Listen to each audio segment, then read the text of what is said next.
Let's all stand and join me for the Pledge of Allegiance. I pledge allegiance To the flag of the United States of America and to the republic for which it stands, one nation, under God, indivisible, with liberty and justice for all. Okay, folks, there's comment cards in the back of the room. If you'd like to address the board sometime this evening, please fill out those comment cards in advance.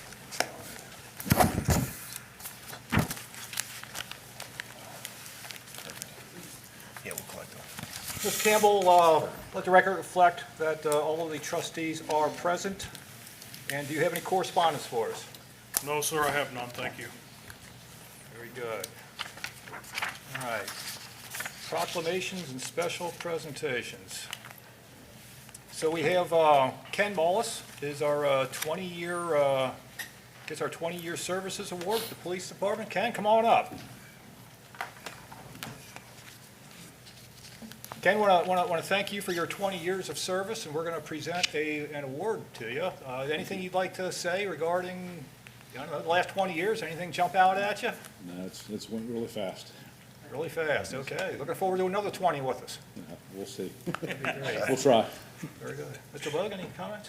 Hey, just really appreciate your steadfast and dedication always to the benefit that brings for the Union Township Police Department, all the employees here, but also who we serve, the residents. And speaking of that, I know, look, your credentials are, I mean, there's a list. And could you just share, reiterate, remind with the community, and our board members here too, just your credentialing and your background and your schools that you've kind of gone through? Because every time I talk with you, have discussions about like kind of the stuff or your masters that you're working on, and looking at stuff that's a greater impact of just not outside, not just Union Township, but Clermont County in general and the region. I'm impressed by it. So, do you mind just sharing a little bit? Sure. I'm actually starting my 28th year in law enforcement, 7 years with the Ohio State Highway Patrol prior to coming here. Since then, I've become a FAA certified drone pilot. I'm a polygraph examiner. I'm also a board registered medical legal death investigator and autopsy technician. So I participate in autopsies and I'm currently working on my master's degree. Yeah, it's a wealth of experience, and it's safe to say you're very well-rounded there in what you bring to the table. So anyway, we're just blessed to have you here and serve out your time, and hopefully continue for a while with us. So I appreciate it. I'll give the floor over to you. Mr. Dills? Ken, thanks for being here, buddy. How's your boy doing in the He's Army? doing real well. He's at school right now, or he'd be here. Where's he at? He's at Xavier University. He's in ROTC there, so he's simultaneous with National Guard and ROTC. Is he still liking the military? He loves it. Good. Love it. Ken, you're good people, and you can go to any department you want, and we're honored and grateful for you sticking around here for 20 years, and we're willing to retire here. So, you just got promoted last year, right? 2 years ago. 2 years ago. It's been 2 years already. Holy Yes. cow. Okay. Went quick. Appreciate you, my friend. Thank you for being loyal to us, and much appreciated, brother. Very Thank much. you. Thanks, Ken. Thanks. Absolutely. Great. Ready to have some photos with us? Sure.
Okay, on to department reports. We're going to start with fire and, We got one more. oh, we do have one more. So we wanted to keep it off, Mr. Chairman, if I could take the floor here. We wanted to keep this off the agenda, just be a surprise to trustee Joe Dills. We wanted to Oh, shoot. present him with just a plaque and token of our appreciation for leading us as the fearless chairman all of last year.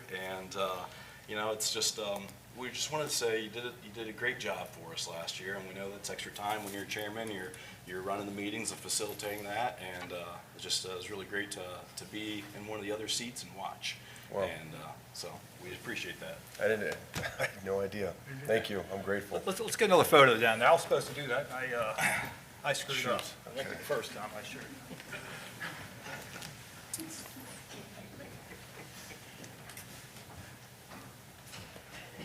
That's the fun of being chairman. I have to take all the blame for my mistakes.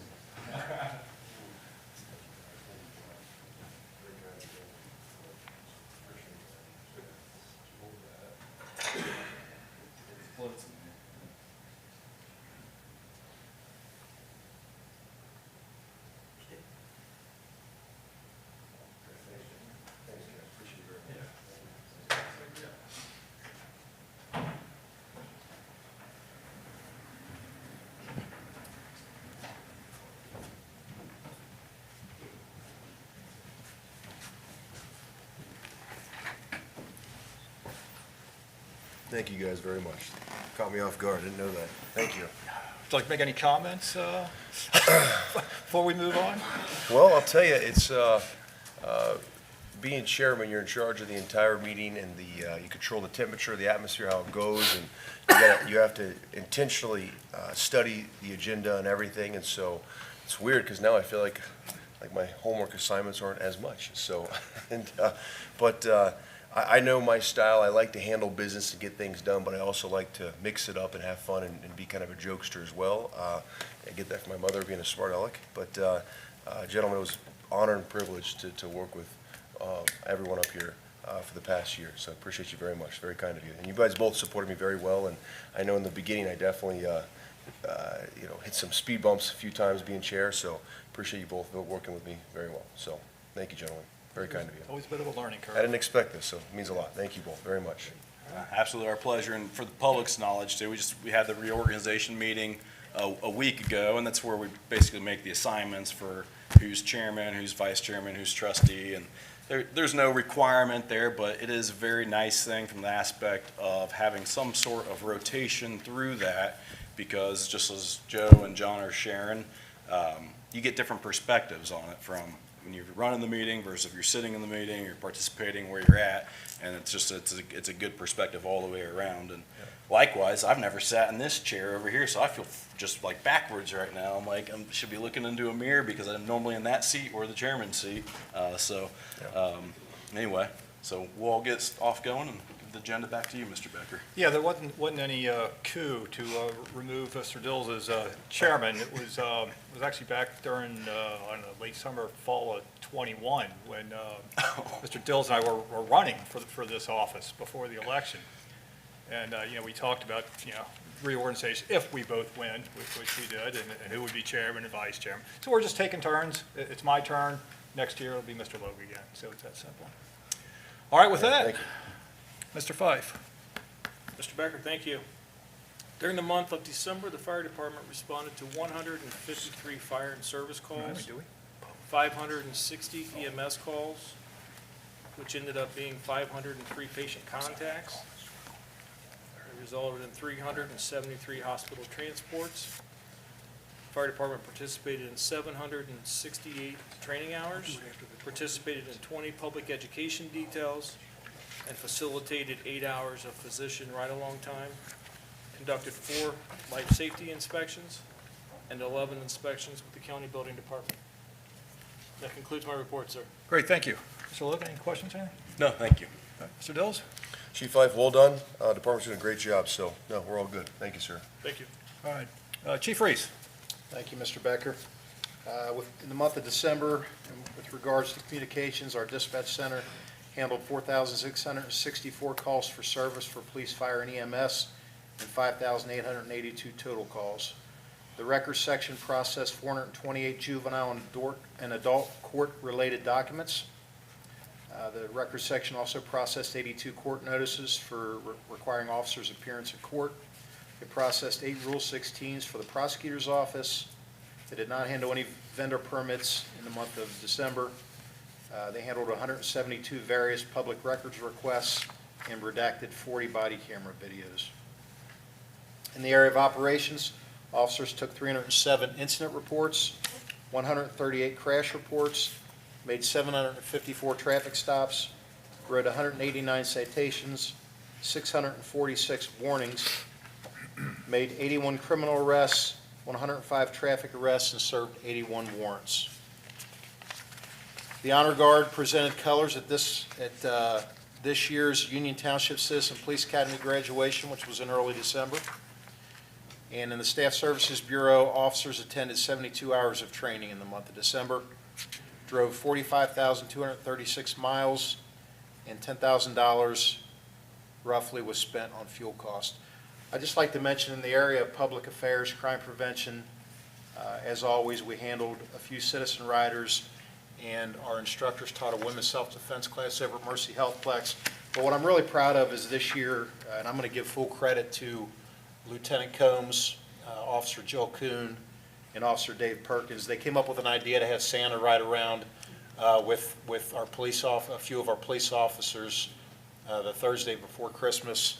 It started out as a rough idea. We put it out on our Facebook page. The response that we got from the public was overwhelming. The officers spent about 8 hours. We hit all the nursing homes, assisted living facilities, the preschools, got a lot of it on our body camera footage. We allowed neighbors, once we put it on Facebook, to put in requests to have the officer and Santa Claus drive through the various neighborhoods in the township. And the guys were really busy. They handed out a lot of toys that were provided to us by a local nonprofit. And it just was really simply an amazing event. And so proud of our people for doing it, and so happy that it was so well received by the public. And hopefully it's something that we'll bring back next year. That concludes my report. Thank you. All right. I've got 4 items for you. So Yes, sir. in your documentation, there's something called vehicle sniffs and school sniffs. I presume that involves one of the canines or both. Briefly describe for us, what prompts those sniffs? What do you find? What can you tell us? Well, we've got 3 police canines. 3, okay. 2 of them service patrol canines, so they're out on the roads. And then we've got 1 in the schools. So best way to answer your question, the rope patrol canines typically respond to other officers' traffic stops, and they conduct, at the officer's request, what's called an open-air sniff. We are regulated by that, and what that is the canine officer will respond to the traffic stop and will walk the dog around the car to see if the dog hits on any drug scent or anything else like that. We are bound by some laws with that policy. We're not allowed to keep the person on the traffic stop any longer than it would take for the officer to conduct business, write a routine warning, citation, and so forth. So, barring any type of probable cause, if we see something in the car, we're really kind of behooved to a time limit there. And we can't keep that person there any longer than it takes for the dog to walk around the car and sniff it. Now, if the dog hits on something, it's a different set of rules, and we can keep them there. We can obviously gives us probable cause to search the car.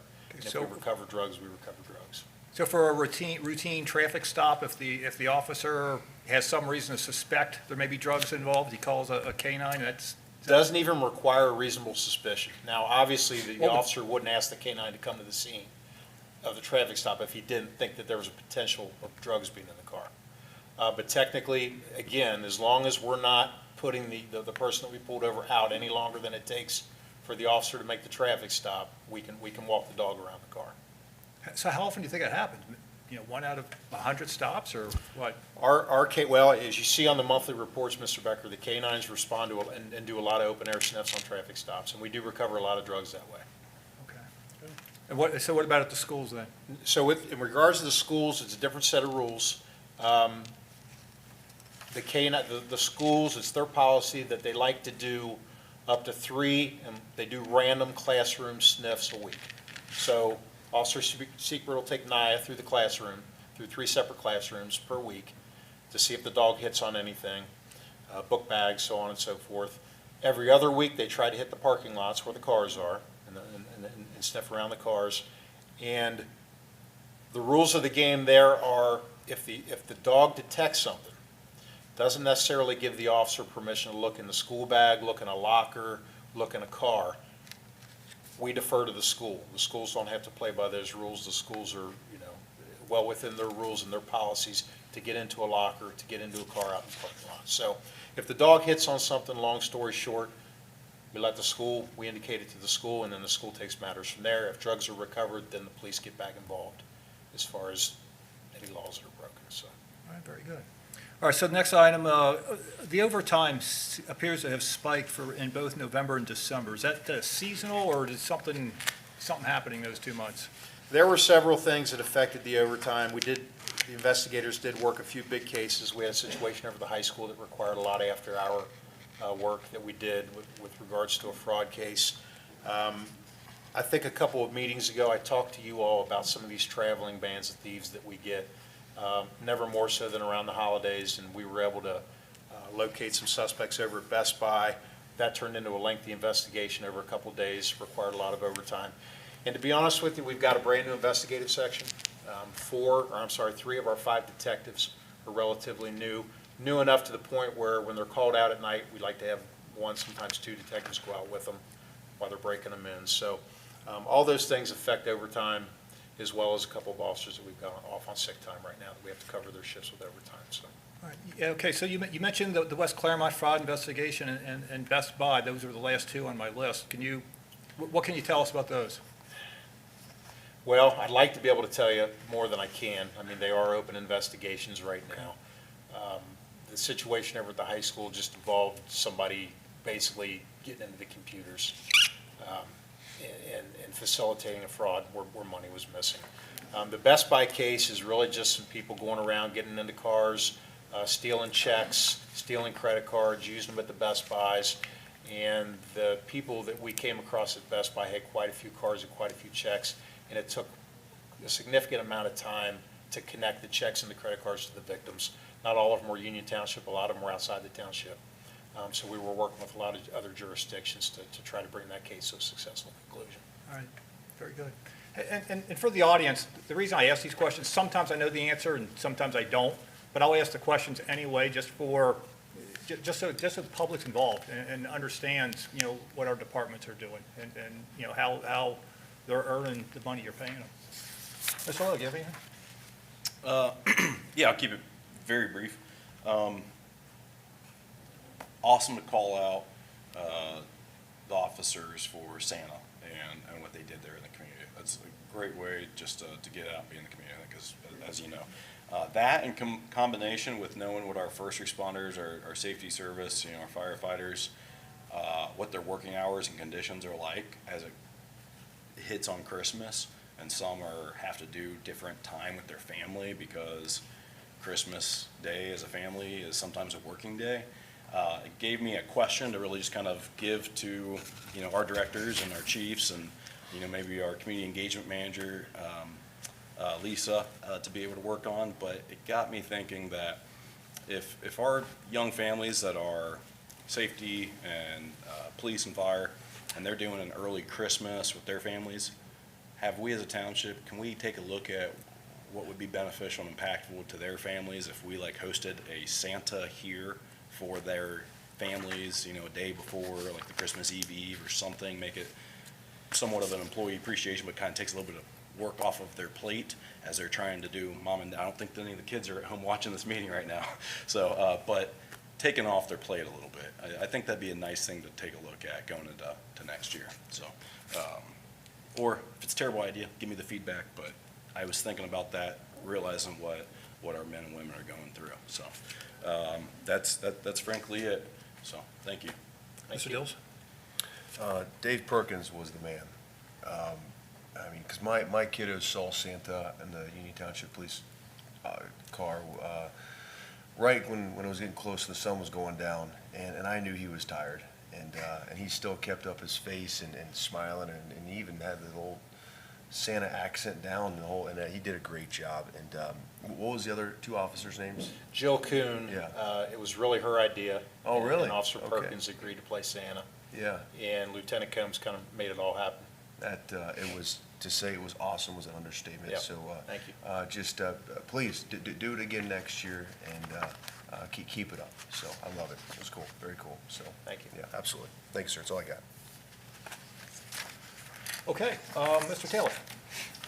Thank you, Mr. Becker.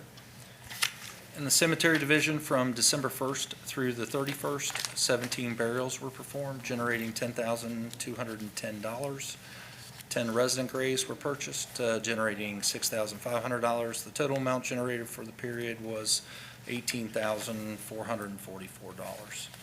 In the roads division, a total of 17 work orders were completed on 20 roads, but I think that's a typo there. Township salt trucks were inspected and prepared for snow removal. And in the Parks Division, staff continued the daily seasonal maintenance on township buildings, parks, and landscape areas. And that concludes my report. Great, thank you. Mr. Logan, any questions for him? No, thank you. Mr. Dills? None. Thanks, Mr. Taylor. All right, so let's move on. Mr. McCormick?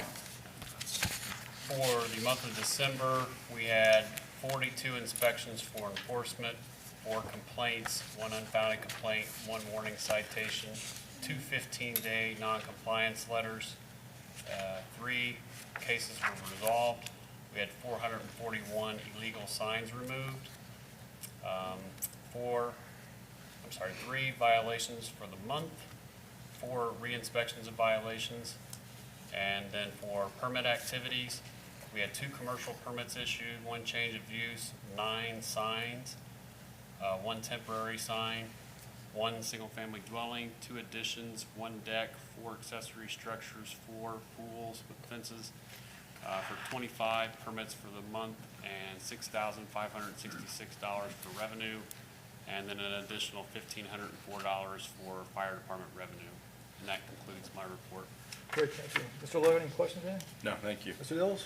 I do. For Mr. Taylor, Mr. McCormick, and Mr. Campbell, you three have absolutely earned your paycheck the past several months, if not more, and I just wanted to applaud all 3 of you because I've been on the phone with all 3 of you a lot, and handling the administrative role in the position, outstanding job. And so, and the thing is you all have done it, and you did it very well, and you did it with a positive attitude, and just your love for the township. I truly appreciate all 3 of you very much.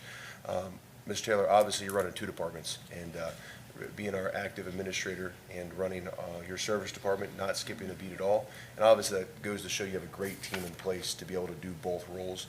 Mr. McCormick, I know you've done a lot, and I've been on the phone with you a lot about our zoning cases, future zoning cases, and you've stepped up a ton. Mr. Campbell, it really stinks that you are held to a certain very small salary by ORC because the past several months you have been doing much more than that. So just wanted to publicly applaud all 3 of you and say thank you very much. And tomorrow is Mr. Wright's first official day back on the job, and so hopefully life gets a lot easier for you 3, but just wanted to say thank you very much for all 3 of you stepping up and really playing a big role. So thank you all 3 very much.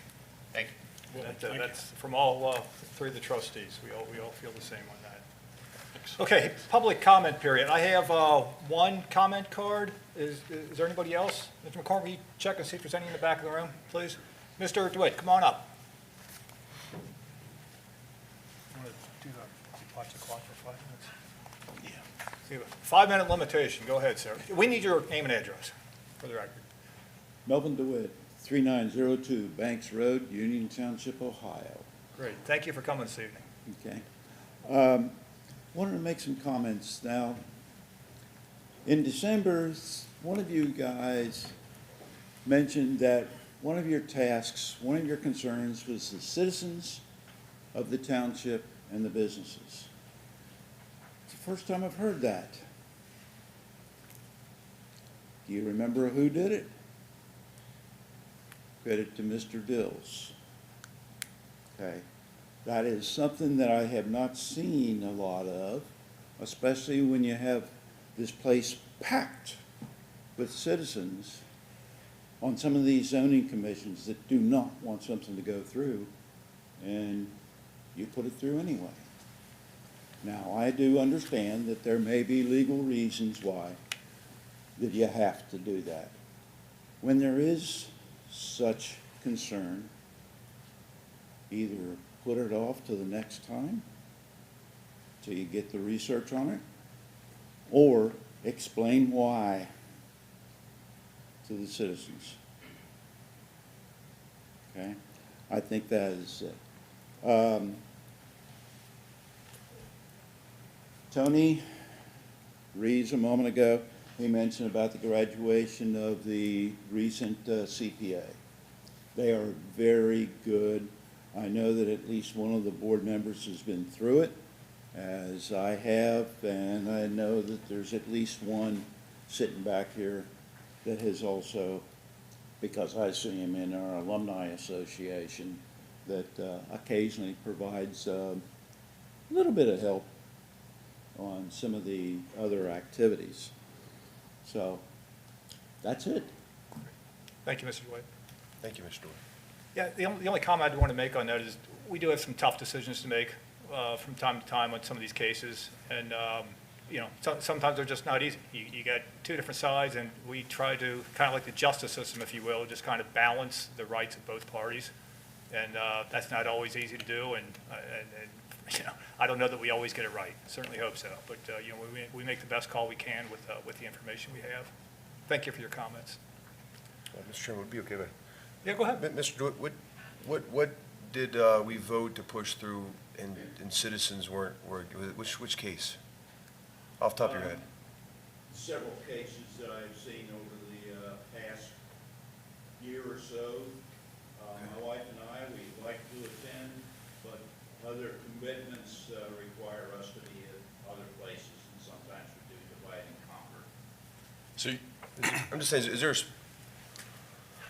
trying to think of which case, like, had people like pounding on their, Where they've been packed. Some of them have been on the marijuana derivatives, and others have been on this, that, or the other. okay, it's the marijuana one. Okay, so, real quick, Mr. Logue, so, just for the record, I was kind of backed into a corner on that vote because when I took office right at 2 years ago this month, recreational marijuana was not even on my mind at all. I didn't think about it. It wasn't, it just wasn't. And so what happened was we didn't have a moratorium in place. And basically what a moratorium is in layman's terms is saying is, blocking any specific business from coming in here and, having a moratorium on medical marijuana. And so those two snuck in. And we had two options. And here's the thing. Before I get up here and make a decision, I like to think I've done a lot of homework and research, especially if it's a big decision.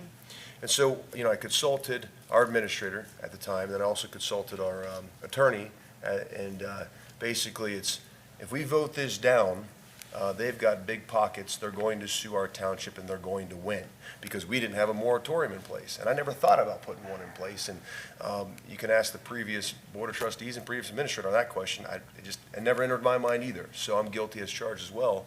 So if we basically, I was backed into a corner, and not only would we have gone to court, my attorney's telling me we were going to lose, and we're going to basically put a lot of taxpayer money into the court system when it could be used for our police, fire, roads, fill in the blank. And they were going to probably win. Now, obviously, nothing's guaranteed till you get in front of a judge. So we, as soon as all that was given to us, we basically immediately put a temporary moratorium in place, and to solve that problem temporarily. And then obviously it passed legislation that's still being worked out in the state of Ohio. But that's why I voted yes on that vote, was because I was kind of a darned if you do, darned if you don't situation, and I hate those kind of situations. So you could say, well, we don't want marijuana, recreational marijuana in our township. I totally get it if you don't. And actually, we did a survey, and I believe 59% said they're in favor of recreational marijuana. But that's irrelevant.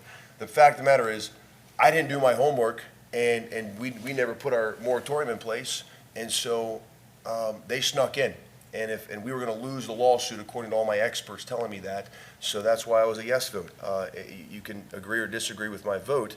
However, hopefully you understand my logic and reasoning and my thought going into it. I didn't just come up here willy-nilly and vote, oh yeah, I love pot, let's go smoke it. That's not what I did.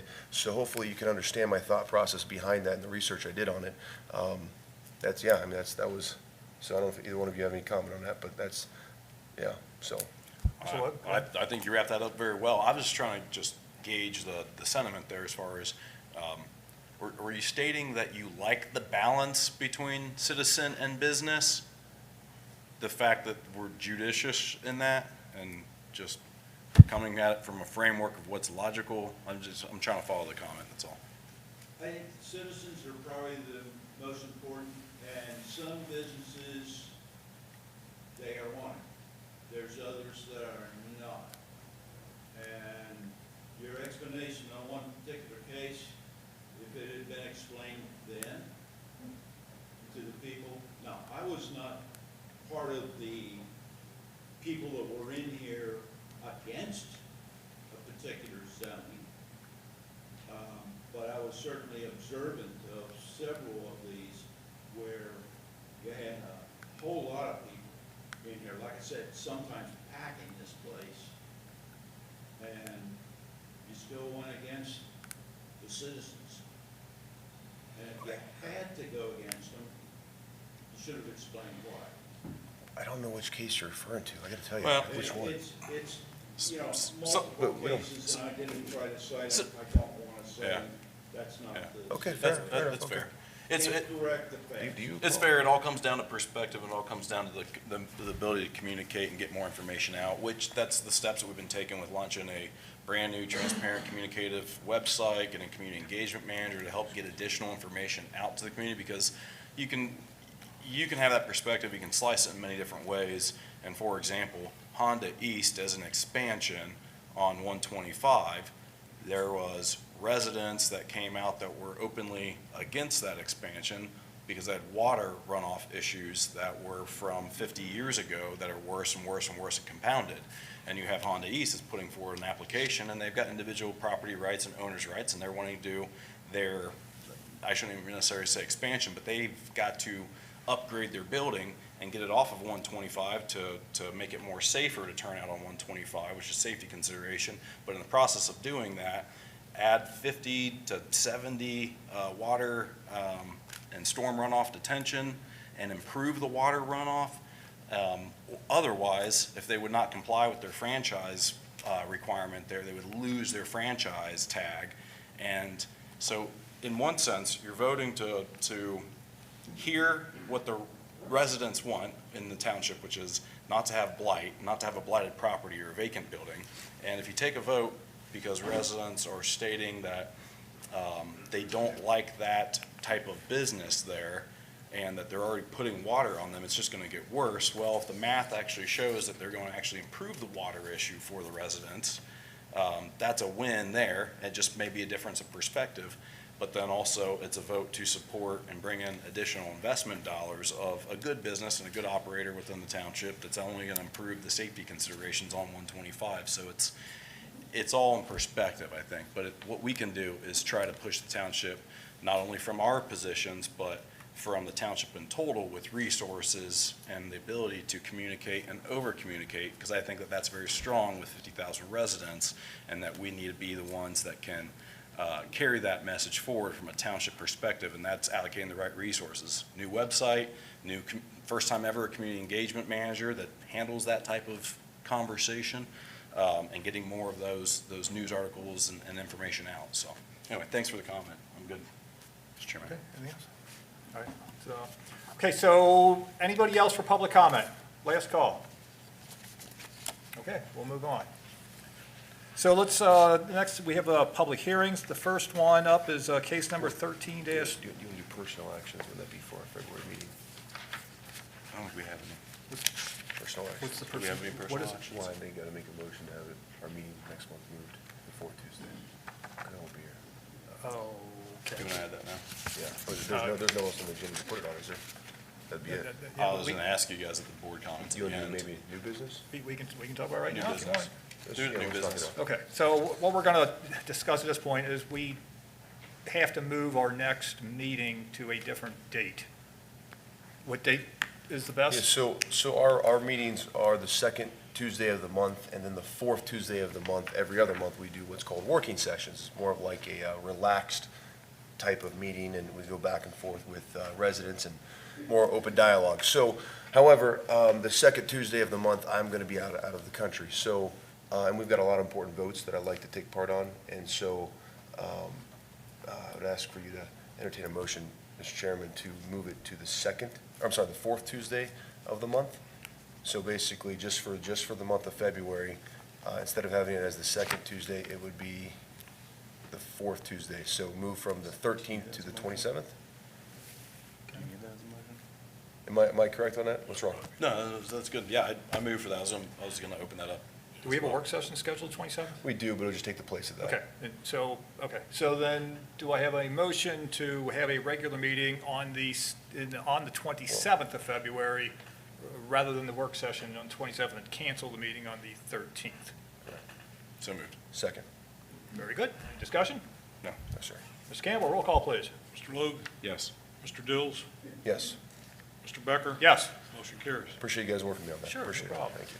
All right, now we're going to do the public hearings. Case number of the 13-23-0. So this is I guess this is round 3 of a storage facility. Mr. McCormick, what do you got for us? Okay, since this is a tabled request, I'm really going to focus on the new information. Site information, for those who may not have been here previously, is listed on this slide. Site is 1136 Old State Route 74. Parcel numbers listed on .99 acres, zone business, and the request is to establish a storage facility about 12,800 square feet. In the staff report, on the third page, you'll see the highlighted new materials. So this was the site. On this slide, this is the old overlay plan, and this is the new overlay plan. And then these are the proposed changes. So the applicant, since last month, has proposed to pave all of the driving surfaces. The reconfigured buildings were approved by the fire department for the purposes of accessing the site, and then it also resulted in 200 square feet less than what was previously submitted. The visible building surfaces were to be brick veneer. We received additional signage information and additional landscaping, which is to be augmented a bit more. We do know the applicant's going to have underground detention, which was an issue that was raised, and we did check into and found out that there is no sanitary sewer access to this site. It's about 3 properties away. These are the proposed renderings that we received of the new, for the new updated proposal. And this is an example of the signage. And we also have the example of the composite fencing proposed in the rear. In addition to the materials that are here in the slideshow, there were also additional materials regarding the signage proposed, some written description to address the applicant's updated proposal, and so forth. And the staff report, as far as the remaining modifications, probably the most significant one left is that we were looking to have a little bit more of an enhanced landscaping, planting a little bit taller evergreens along the frontage, but also allowing for site visibility for people entering and exiting the site. Any questions for me? Mr. Logue, anything? No, not currently. Thank you. Just want to confirm, did you say that they are going to be putting underground detention in? That is their plan at this point, yes. Okay. And so, to break it down, so we've got so before we did not have a landscaping plan, now we do. I see that here in the picture. And I see the brick, we're going with the brick facade? Brick veneer, yes. Brick veneer? On everything you can see from the road, with the possible exception of a portion of some of these buildings in the back. Okay. What about No sign plan yet, or is this too? There is a sign, it is proposed, kind of in the central portion of that, front building. And with the landscaping, they were, if they plant the larger, evergreens, they would still like to have some, a little bit of a break so that people can see on that brick facade, that sign that they want to put there. So, and there's no sewage on this site at all. So their two options are to either tap into a property 3 sites away or septic, put in septic.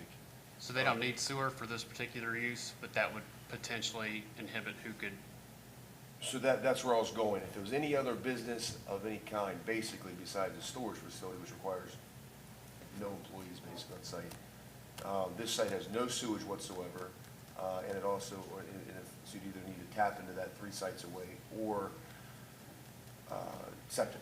Is that my understanding? yes. Okay. Yep. For any business to go in there. Okay, that's all I got. Great. Thank you. So also, I just want to make sure I understand this. Our zoning code requires a 40-foot setback from the front, and their proposal 27 feet, is that correct? Their proposal is, depends on where the new property line is. They've got 35 feet to what they thought was the right-of-way at the time that they originally submitted, but there's been some adjustment with the right-of-way, and we're not really sure exactly if the right-of-way line is going to be 35 feet as shown on this drawing, or if it's going to be less than that. But we do know that building 1 lines up with or is behind some of the other adjacent buildings as far as how far back off the road it is. Okay, so, but regardless, it's less than 40 feet, which is Yes. our requirement. And then for the rear setback, I have here 35 feet, and our requirement is 100 feet, is that correct? They have 37 feet on the revised drawing, so I probably needed to update that. And the 100-foot setback is the requirement because of the fact that even though the property in the rear is zone business, it's being used for residential purposes. Okay. Okay, very good. Then I will open up the hearing. Are there any proponents for this case?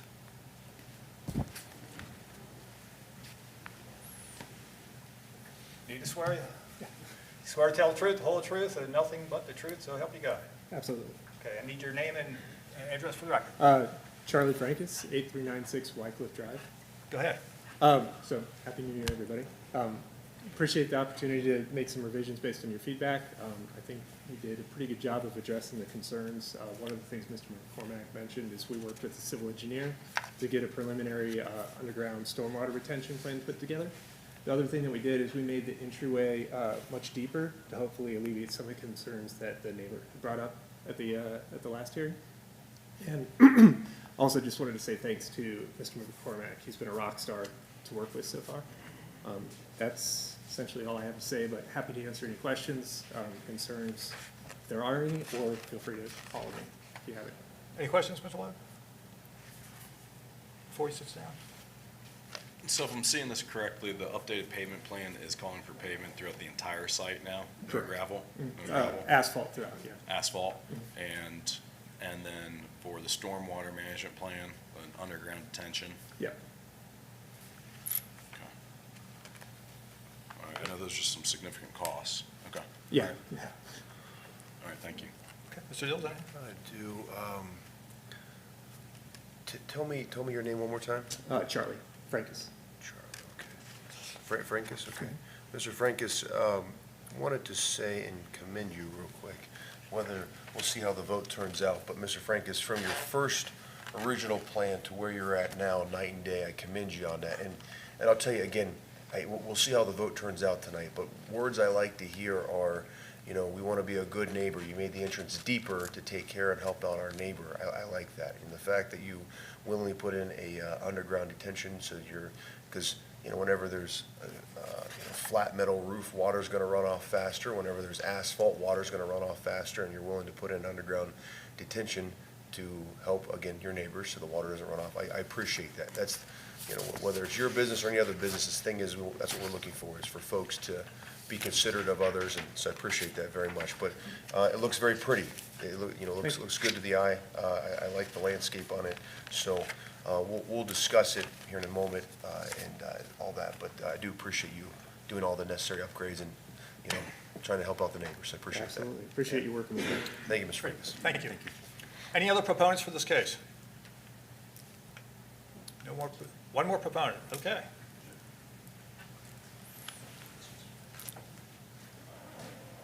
Swear to tell the truth, the whole truth, and nothing but the truth, so help you God. I do. Name and address for the record. Joseph Singleton, 7495 Hunley Road.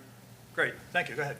The only thing I wanted to add to that is on the front, we don't mind whatever kind of shrubs, whatever you want to call it, you guys would like. We're perfectly fine with that. We're fine with evergreens. We're fine with whatever you want. If you want us to plant larger trees there, the concern, I don't know if you guys looked over it, is if we do put large trees there, pulling out of, regardless of what business goes in there, you won't be able to see past it, so it's kind of like a safety issue at that point. If it's shorter, we don't care what it is, or if you want us to put evergreens on one side so you can't see most of it, but I don't know. That was my whole thought process behind putting something a little bit shorter in front there. And then if you have any questions with that or anything else. Mr. Logue, any questions? How many total units will be serviced out of the 3 buildings? 109. 109. Okay. All right, thank you. Mr. Dills? I have nothing. All right, thank you. Thank you. Thank you, Mr. Singleton. Any other proponents for this case? No other proponents? Okay, any opponents for this case? Or interested party? Opponent or interested party? Okay, seeing none, that closes out the hearing. Mr. Lowe, what are your thoughts? I'll echo what Trustee Dills shared in as far as the overall improvement and enhancement for the plan. So the team is definitely, you guys have worked well to advance your plan from the first meeting.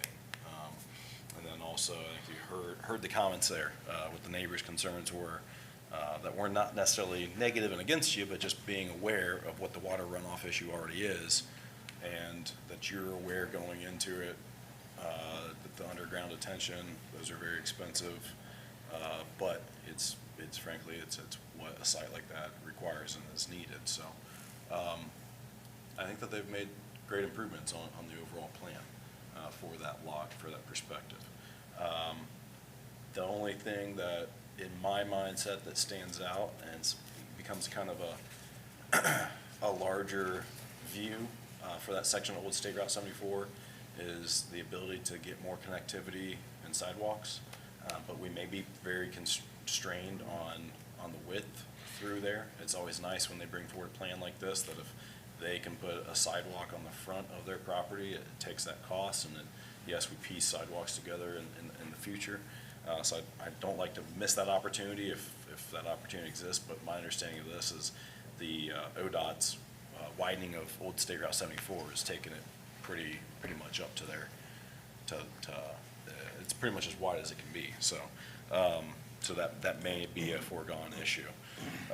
The other thing is the sewer, and I was talking with Mr. Wright recently, and he was putting on my mind as far as that might be something, as the trustees are interested in revitalizing that Old State Route 74 section, and we don't have the infrastructure there like sewer, maybe we want to more strategically take the approach to have the township work on extending sewer through that section of Old 74, which then gets us to a different point in time, which is right now you can only have X type of businesses in that area because you don't have sewer, or they have to do that cost to get to it.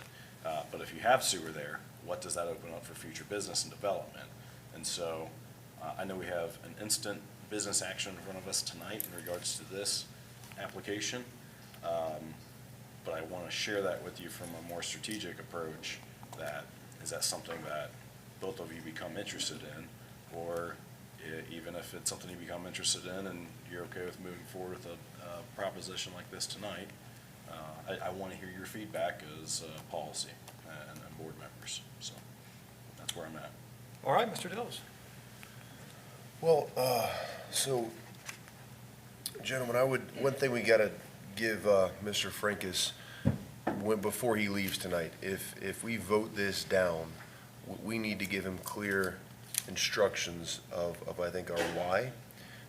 And if it's we're done with storage facilities in Union Township for at least the next 2 years, then we need to let him know that so he can kill this plan and move on to somewhere else. And that also sets the precedent for any other storage company wanting to ever come into Union Township. Or if your answer is no because of, what was it, 40 feet, now it's 27 feet setback from the front, and 100 from the back, now it's 37. If that's the issue, that's fine. Then he can find a different property that suits his needs. But if it's, I just think we need to set the precedent here. Or is it a hard no storage at all in Union Township, or is it going to be case-by-case basis? I just think we need to help him out and either say, hey, go to Goshen, go somewhere else, Miami Township, we're done here, or what we need to do.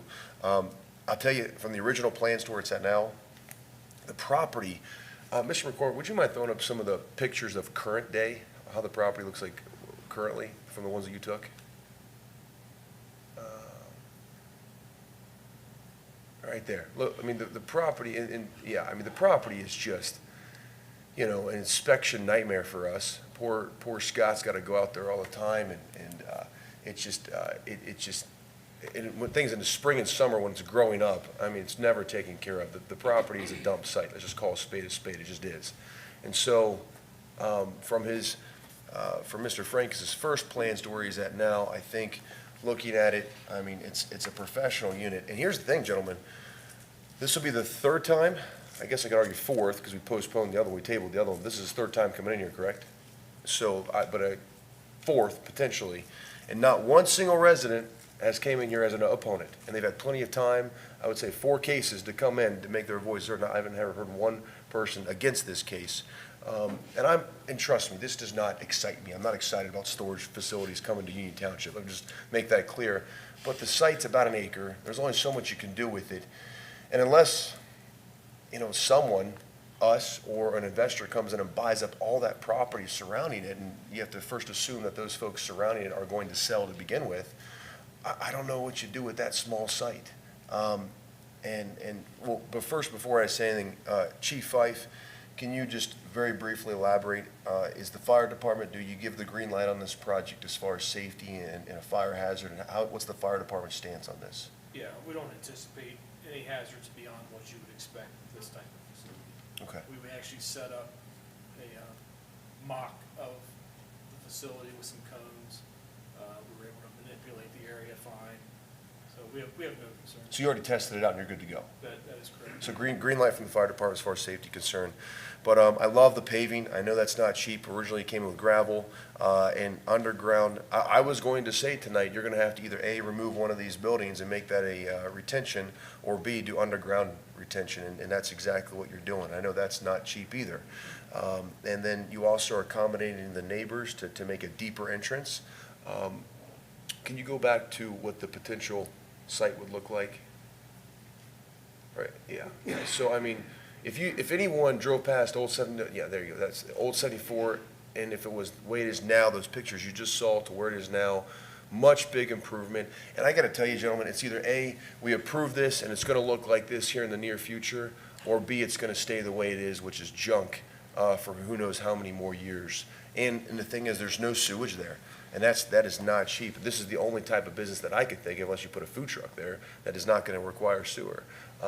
And so I get where we're at, and trust me, I don't want to see prime real estate. I don't really consider this prime real estate, in my opinion. I guess that's argumentative, but prime real estate, for example, right next to Eastgate Mall, being more storage facilities, or off Buxton. I don't consider this prime real estate, if that makes sense. So the fact that the paving's going to look good, the underground detention's good, the deeper entrance for the neighbors, he's serious about it, and he's come in every single time to speak. There's not been one single opponent. My fire department gives their blessing on it as well. I don't know what else you're going to do with that property in that small amount of space with absolutely no sewage. I'm reluctantly good with it, and I plan on moving it forward with my vote. So, unless you can convince me otherwise, Mr. Becker, on your final comments. I don't think I can convince you otherwise, but I will make my comments. So, I've made my position very clear the last two, round 1 and round 2 with this, and frankly, I just haven't changed my mind. It comes down to what's the best use of that property. Now that we have an interchange there off of 32, an on-ramp and an exit ramp, that increases the potential for that property to be put to better use than a storage facility. If I had it my way, there'd be no more, well, let me put it this way. My preference is that we never build another storage facility anywhere in Union Township. That would be my preference, but I'm not saying no, never, period. It would depend on where it is.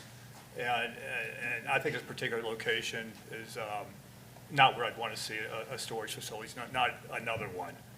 Have you seen the surrounding property? I drive past it pretty regularly. I mean, you could, like, we were talking, I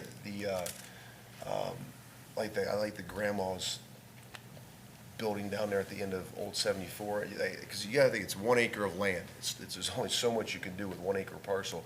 I think unless somebody comes up and buys the surrounding properties, it's gonna be tough, and they're gonna have to buy the surrounding property and try to tap into the sewer site 3 sites away. It's either sit and wait and hope, or B, move forward with this. And I mean, we can make modifications to it if we want to beautify it even more. I agree with Mr. Singleton's approach of why the shrubs are 3 to 4 feet high. I agree with that. That makes sense. You don't want them too high. The fence looks great. What else do you do there? And then how long do you wait? That was the question I kept asking myself. What do you think? Well, those are fair considerations. What are your thoughts? If not this now, what would you do potentially in the future? What do you think? Well, I don't know. I don't know. What I do know is the public hates storage facilities.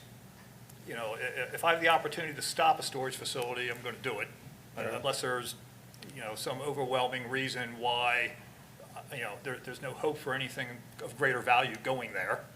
And this being at the end of this new interchange, it just brings new value or additional value to that property. I see. So I'm just hopeful it can be put to better use than a storage facility. Fair enough. That's a good argument. Mr. Love, anything else? Mr. McCormick, that location, help me out with the sidewalk question I had. Is there room for incorporating of a sidewalk plan, or is it because of the ODOT expansion of Old 74 that it's? So if there was a sidewalk on that side of the street within 200 feet, they would be required to put in sidewalk, and there's not. I know that that's the current case, so 200 feet, in the lateral, but I'm just saying, you gotta start somewhere, right? So I keep it simple from that standpoint, but Right. if so we were to that- have them start there with the sidewalk, can that site support the sidewalk, or would it make sense? Or would it be better on the other side of Old 74? Given what they're doing to 74, I don't know how feasible it's gonna be. The sidewalk's probably gonna have to be in the right-of-way, period.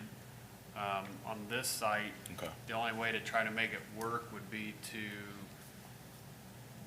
tighten up the space between the buildings, and that's what I was talking to our acting chief here earlier about with the fire department, and to achieve more space. And at the time we were talking, we weren't really talking about a sidewalk as an issue. We were talking about the visibility, if we were to have taller plants planted along the frontage, to be able to have that sight triangle pulling in and out of the property. But even if you change that reason to squeeze the buildings together to be a sidewalk, like, you're still pretty tight on space. Yeah. I mean, it might be doable, but it's probably gonna have to be in the right of way, which the township has done in the past, and then it becomes a matter of who maintains it. And in some cases, the township, once the sidewalks are put in, they will have, Can we add? maintenance of Can the we- sidewalk. Can we add that as a recommendation, if it's a staff approval item for sidewalk plan or not, based off of what further research you have to look at there? Like if you would basically make the determination for if it's feasible and it can be done? Yeah, I mean, it's not something that we've looked into previously, but, that's something that we could look into, is the feasibility, being able to But put a you've got sidewalk in. if we give you that as recommendation, if they're open to scratching that question with the staff as far as it's feasible to add a sidewalk plan or not, we've set the bar for them on a number of different areas, from the construction materials, to the paving, to the water runoff, and they've showed us that they've worked towards accommodating those requests to make it the best product that it can be. This is just one last item to not say come back and do again, but to put in his recommendation to look at a sidewalk plan with the staff for adjudication and approval. And I'm not saying it's mandated that there's a sidewalk. If it's feasible to have a sidewalk, but it's your determination. I'm gonna trust your determination on it. Right, we would have to figure out what the right-of-way situation is and whether or not. But that's down the road. Yeah, Right. yeah, but for tonight, okay. So that's the amended recommendation that I would add to the list. I'm seeing some head nods up and down that they'd say that they'd work with staff, so. Mr. McCormick, for the, sorry, were you done, Mr. Logue? I'm sorry. Yeah. What's the business to the east and the west, the left and the right of the property? I believe to the east, it's a car repair facility. To the west, I don't remember. But I could probably tell you here if I looked it up here in a second. Okay. And They there- know. Please. It's a meeting hall, common use, AA meetings. Oh, okay. Didn't know that. Okay, so, and the reason why, and then, Mr. McCormick, is there any, I didn't see it, I didn't hear about it, maybe correct me if I'm wrong, is there any plans with trees, shrubbery, landscaping on the backside of the property with the neighbors? Yeah, so their focus is to try to retain a lot of the landscaping that's there, because if they are willing to take down all that landscaping and to plant new landscaping, but if they do that, it's going to really thin out what's there. Yeah. So the idea is to supplement what's there and maybe add And fill in. some evergreens here and there, and then put that composite fence also there, so it adds like more of a buffer. Yeah. And there's already plantings on the other side of the fence where that residential property is as well. So as long as they're not cutting down things on their end, there's kind of a buffer on both sides. Will you go back to the overview?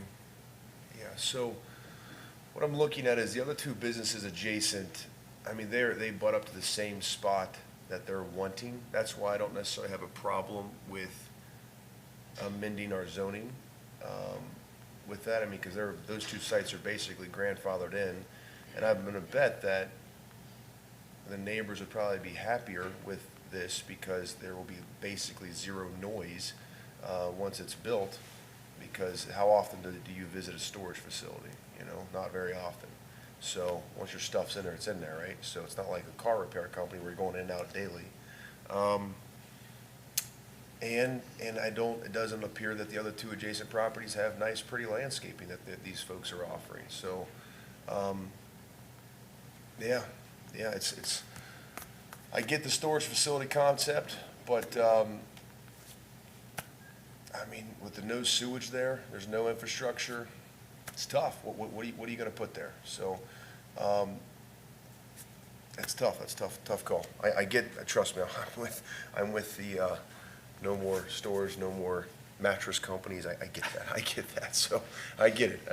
And then, and probably a few others. So, fair enough. Sorry, Mr. Becker, go ahead, sir.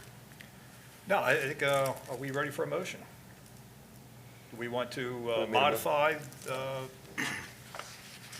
Yeah, so the motion, yeah, Go ahead, Mr. Lowe, give us a I motion. think it's your motion. I think you're entertaining the motion. You were the ones having a number of suggestions. Oh, okay. Just the sidewalk, yeah. What, So for case 13-23-0, entertain a motion in accordance with section 1310 of the zoning resolution, Board of Trustees, to modify the application with this, as submitted, with the 6 recommended modifications, and including a 7th recommended modification for the sidewalk plan to be addressed administratively by staff. Okay, second. that's the motion. It's been seconded. Any further discussion? No, sir. No further discussion? Good. All right, Ms. Campbell, let's vote. Mr. Logue, Yes. Mr. Dills, Yes. Mr. Becker? No. Motion carries. Congratulations, Mr. Frankus. Thank you. Congratulations, gentlemen. Okay, next case, number 1293-Z. The Hyundai Sales and Service Center at the Jeff Weiler on State Route 32. Mr. McCormick, what do you have for us? So the slide here indicates the site, 1117 State Route 32, with the parcel number listed. It's on 11.365 acre zone planned development, and it's for the expansion of the recently approved Hyundai Sales and Service Center. This would be a 12,133 square foot addition for working on vehicles, essentially, work bays and so forth for the vehicles. There's the site in the vicinity. Here's the zoning map, zone PD to the north and west, and you can see industrial to the south, east, and business further over to the east. This is the site with the topography, and this is the site with the overlay plan. So the new area is the area in the slide that's shown in green. The area that the building that's attached was what was approved in October of 2023 for what was the used car sales portion of the Jeff Weiler properties to be a new Hyundai. And this is a zoom-in portion of that plan showing that 12,133 square foot area. This is a view what the facade will look like, and these are the updated elevations. The bottom elevation doesn't necessarily accurately reflect the extension that you'll see to the rear of that building. It'll look like what you see in those middle two images within this slide. So with that, staff reviewed the plans, and the plan appears to be consistent with the approvals for the site as well as the previous approvals for the State Road 32 Central Retail Corridor.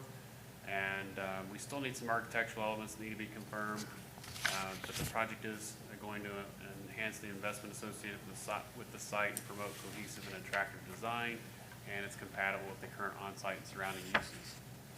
The pictures of the site should look familiar. I'm just going to go through them quickly because we did show them a couple months ago. This is from Klepper Lane looking northwest. This is looking southeast from Klepper. This is looking east along 32 from the Mazda dealer. This is looking across the street from 32. Looking southeast along 32. This is looking southwest at the mega store, which is being converted to Hyundai. And this is looking from southwest to northwest. An addition would be kind of there on the left side of that slide. And this is kind of a zoom into that area where the addition would go. In terms of the recommended modifications, you can see them here on this particular slide and on page 3 of the report. And I already made mention of the second item, which is probably the most significant. Otherwise, this is a pretty clean case at this point. Any questions? Mr. Logan? No. Mr. Dills? None. Thank you, Mr. McCormick. Okay, are there any proponents for this case? Come on up. Swear to tell the truth, the whole truth, and nothing but the truth, so help you God. I do. Name and address for the record, My please. name is Andrew Wolf. Address is 2770 Observatory Avenue, Cincinnati, 45228. I'm the project manager for Market's Architecture, or the architecture architects of record for the project. If you have any questions, I'm here to answer them. Okay. Any questions for Mr. Wolf? Mr. Lynn? None. Mr. Dills? Looks like a really good, clean, pretty design. I don't think so. Good job. Yeah, very clean. So appreciate you very much. Okay. Okay, yep, thank you. Thank you. Any other proponents for this case?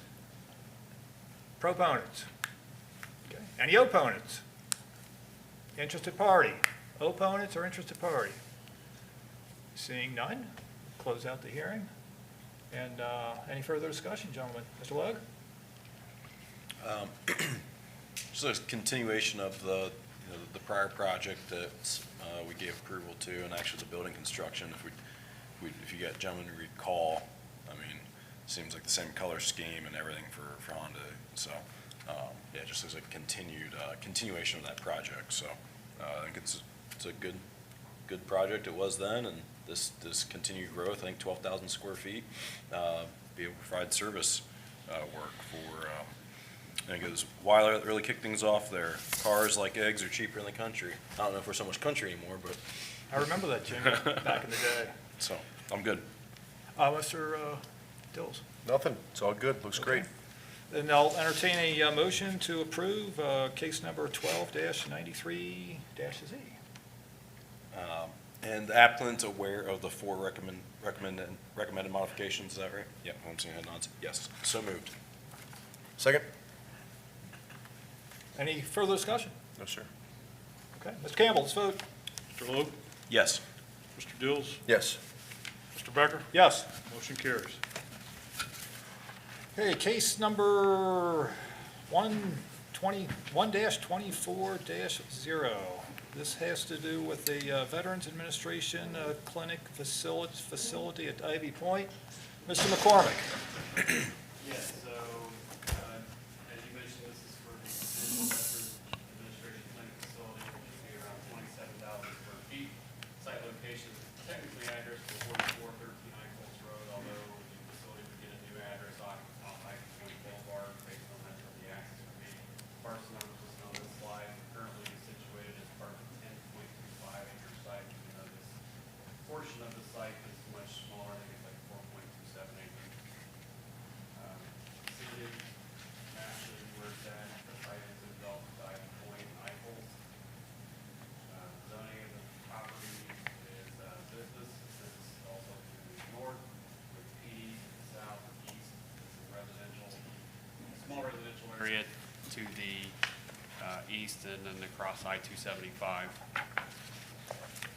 You see the topography of the site, 2-foot contours, and you can see the overlaid site plan. It's a little hard to read. I'll blow it up here in a second.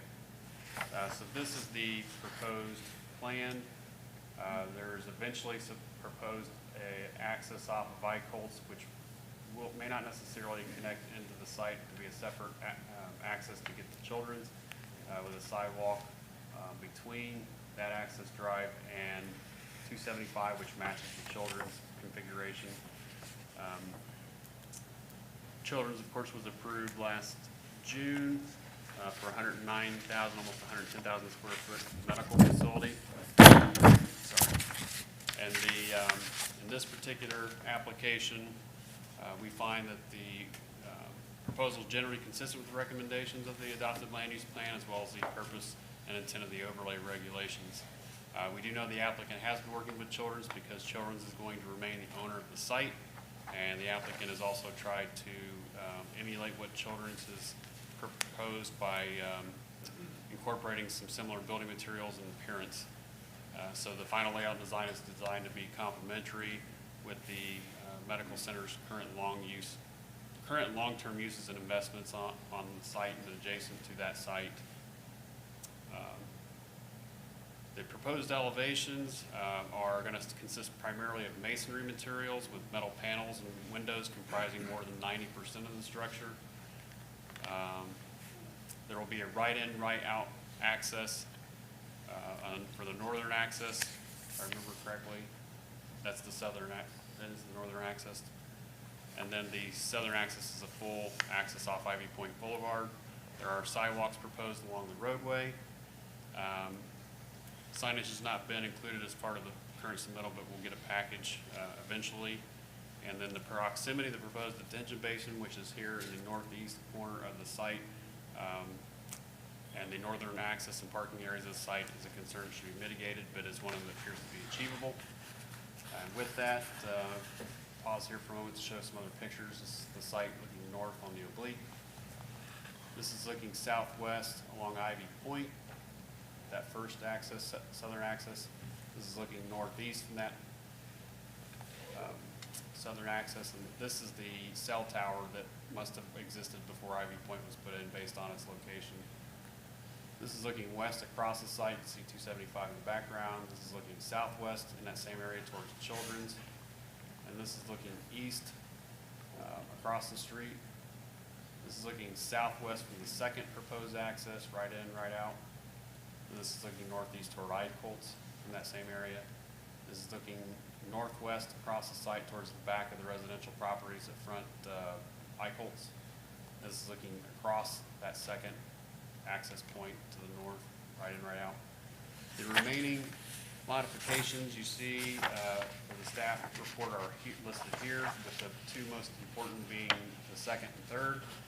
The barrier for the around the detention basin is currently proposed to be a wild rose, and we are proposing something a little bit more like a juniper or something a little more sturdy, so that there's no vehicle entry into the detention basin. And an enhancement to the rear of the property on the plan in the area of the back of the building, essentially. And then other than that, we need a final signage plan. We're not sure if the property is going to be subdivided, but if it is, we'll need a survey and legal description. And then, of course, the applicant will need to address any concerns from related other agencies. That is all I have at this point. Any questions? Mr. Logan? No, I have no. Mr. Dills? I do not. Okay. Are there any proponents for this case? Proponents, come on up.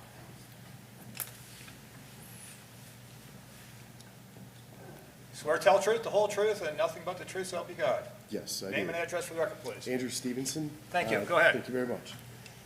Yeah, this is a project that we're working in coordination with Children's Hospital of Cincinnati. They will be the long-term owner of the land, whether that is subdivided or not, would be future plans of Children's Hospital I couldn't speak to. I believe their intention is to fill that entire way over the next 5 to 10 years. But any other questions, I'd be happy to answer. Mr. Lowe, any questions? Could I get your address, please? Yes, sir. 2423 Autumn Road, Indianapolis, Indiana.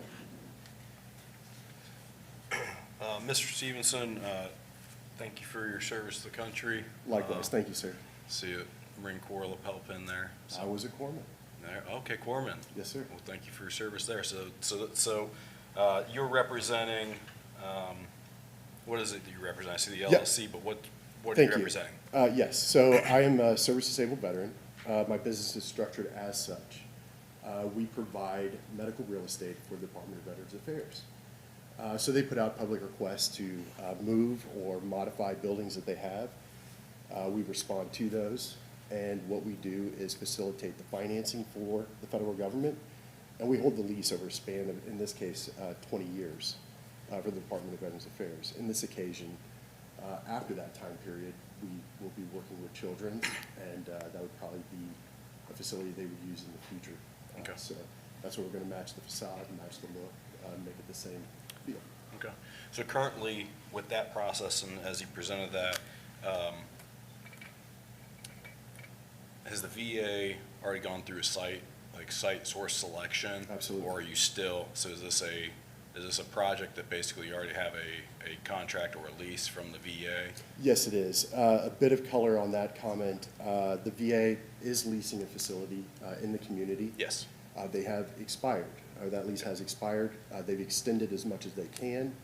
Obviously, they're willing to make arrangements and work through a construction period to get tenant and occupancy. But yes, the plan is to vacate that facility. Okay. Okay. So, but as far as for this site location, yes, it sir. is something where you already have Yes, is sir. it a We have- federal lease or contract? What is it? We have a lease in place with the federal Lease in place. government for this address or for this location. Okay. I'm sure you probably had to compete with other, or yes. or as an SDE. Exactly. Did, as a set aside. This project was set aside for service-disabled veterans once they compared the market and looked at the applications they had available. To my knowledge, it was myself and another gentleman that proposed another site. And yes, it comes down to the rent that they would be paying and the location. Some requirements that the VA has when they're looking at leases. They need to be in very close proximity to an ER. They're not providing emergency services on the site. So having children's right there next door was an amazing draw for the VA there. Okay. Thank you for the color and the background on that. Again, thank you for, thanks for being a doc. Thank you, gentlemen. Mr. Dills? What was your name again? Andrew Stevenson. Stevens, okay. Mr. Stevenson, thank you for, are you going back to Indianapolis tonight? I will be, yes. Okay, appreciate you traveling all the way out here for this very much. Happy to do so. So, Mr. Stevenson, assuming everything's approved and goes through, when do you plan on breaking ground?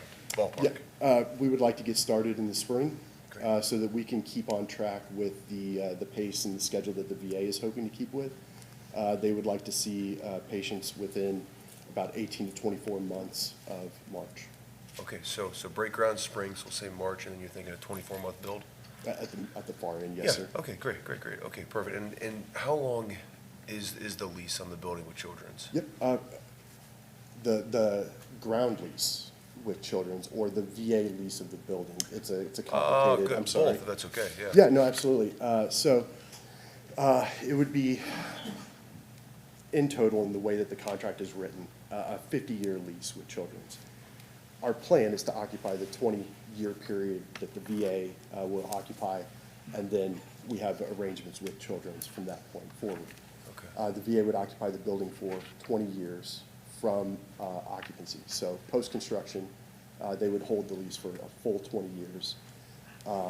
As efficiently as the VA works through things, it might be a 21 or 22-year lease while they wait for a new facility to be built. Well said. It's funny, because you hear on TV commercials and stuff, military grade, and I just had my Air Force weekend, and so our computers and everything are sometimes not the best, so that's fine. I get what you're saying there. Did I hear you say that your build and Children's build complement each other in the event Children's decides to move into this building 21 years from now? Yes. Great plan, love it. No, complements each other, and I like it, so I don't see there being any challenges with it, so well done, appreciate it, good presentation. Thank you, sir. Yeah, thank you. Any other questions?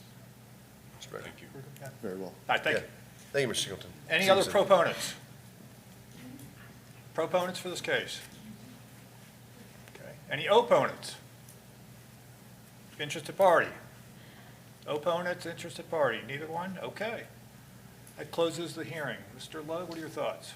I think it's great, and it's great to bring that community amenity here into the township, so I'm glad that Mr. Stevenson was able to site select this, and you can see it be a force multiplier off of Children's, and we've laid the groundwork for there already, so, and, you know, I've personally attended the other VA CBOC location, and, yeah, we'll see what the VA brings here, but it's always good to get them moving in the right direction. I know that's outside the purview of the board tonight, but yeah, overall, as the project goes, I think it's great, so I got no issues with moving forward. Mr. Dills? It's a good-looking build, it complements Children's very well, yeah, I see no problem with it. All right, sounds good to me. Then let's have a motion to approve case number 1-24-0. Do I hear a motion? So moved. Second? And a second. Any further discussion? No, sir. Okay. Yes, sir. Mr. Campbell? Mr. Logue, Yes. Mr. Dills, Yes. Mr. Becker, Yes. motion carries. Okay. Congratulations. Case number 2-24-0. This is the On-Goal Soccer Complex down in Roundabout Road. Mr. McCormick. Yes. So again, you mentioned this is an on-goal LTD project. This is a proposed expansion to the 906 Round Bottom Road property, and there's another piece of property there to the northwest that's on Round Bottom as well. Two parcels that are listed here in this slide. Total of 19.453 acres. The property is zoned industrial. You can see here in the vicinity map where the property is, and the other piece is just to the north. It's not highlighted, but it's north of the highlighted piece and south of the railroad piece, just to the east of 275. You can see the existing zoning is industrial with PD to the north and the state residential to the west. In terms of the site topography, you can see it here. Again, the other piece is to the north. It's divided by this kind of odd public right-of-way for a water channel. And this is the site with the flood information. So the green dotted area is the 500-year floodplain, which doesn't really require anything special to be done as far as permitting in that area. The area that is the gray hatched area is the floodway, which is the moving water during the 100-year event. Almost never can put anything in that particular area. And then the area that is blue hatched is the 100-year flood zone, which you can get permits for. In this case, we go through the county as the local floodplain administrator, and then the state, and then potentially the Army Corps and so forth. This is the proposed plan. You've got the existing complex shown in the lower part of the screen to the south, and then the proposed plan here. I'll pause here. The aforementioned, the actual existing use of the parcel at 906 was previously for a landscaping nursery business, and there are accessory structures in addition to a house that was located on the property as well. The house has not been lived in for a little while. The accessory structures appear to be in pretty good shape from what I saw. Currently the applicant resides on the on-goal property to the southeast, and they're looking to move into the home and subdivide part of the property to live in at 906 Round Bottom Road, and then use the rest of the property for the soccer complex, which would be about 6.5 acres rounded up. So the various size soccer fields are proposed, as well as a potential future indoor training facility or air dome, which would be in the future. A nature walking path would also be proposed for the site and is designed to tie into the 7.88 acre property to the north through pedestrian access, which is somewhere in this general vicinity, or maybe it's right there where that black line is. Review of the conceptual site plan indicates the applicant's request is generally consistent with the adopted land use plan for the Little Miami Lower East Port Corridor, emphasizing conservation-oriented goals for the area and enhances the existing on-goal soccer complex. The proposal does involve relief from Article 6, Sections 670 to 674 to establish the non-conforming residential use again, and to institute recreational uses in the industrial district. When the 4th and 5th soccer fields would be created, there would be more parking needed to be provided to meet the township's parking requirements set forth in Article 8, Section 813, Item 10. As things currently stand, the property doesn't have frontage because the railroad completely cuts off access to the road. So you have the railroad right-of-way, and then you have the road right-of-way before you ever get to these properties. So both of these properties are accessed by 20-foot wide easements that are found on old surveys and plat and old deeds. The northern access for the northern 7.88 acre property is really not usable in its current state other than maybe for a field access. The southern access is what is proposed to be used and where the proposed parking area would come in from. And there may be some improvements necessary to accommodate access to that site to be determined by the engineer's office. Here's some pictures of the air dome, or alternatively, the steel structures that they're looking at for an indoor future facility. These are some slides of what was currently out there. So this is the sign that you see out at 906 Round Bottom now. We, as a township, can't even approve a sign in this area because out by the road right-of-way would be the county's, and between the road right-of-way and the property would be the railroad right-of-way. So any signage there and what you see in the background for on-goal would have to be approved by whoever has the authority for that road right-of-way. It's kind of an odd situation. This is looking northwest along Round Bottom Road from the proposed access to the south property. This is looking at the existing on-goal property, which is to the southeast. And this is looking west towards the entrance from Round Bottom across. This is looking northeast from that access into the property. This is looking north towards that proposed parking area that you see. And looking northeast, further back in the property, it's getting close to the river. This is looking west across the site towards Round Bottom Road. This is looking at the only way to cross that water channel that's public right-of-way into that 7.88 acre piece to north. This is looking southwest. You can see the northern access to that 7.89 acre piece is to the left side here of the screen.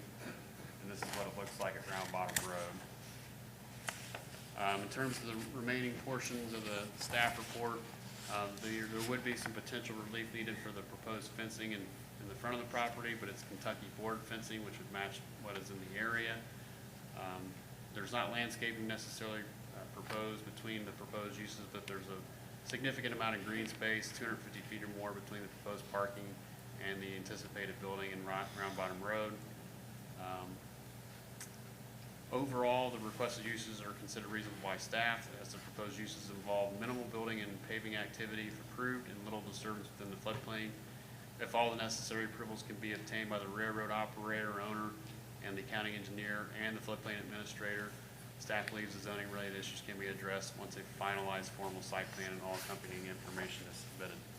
In terms of the remaining modifications, items 2, 3, and 4 are probably more significant regarding getting access easements for ingress, egress, parking, and circulation, which when on goals original facility was put there on the neighboring property. That was another condition, same condition that was put on that particular property.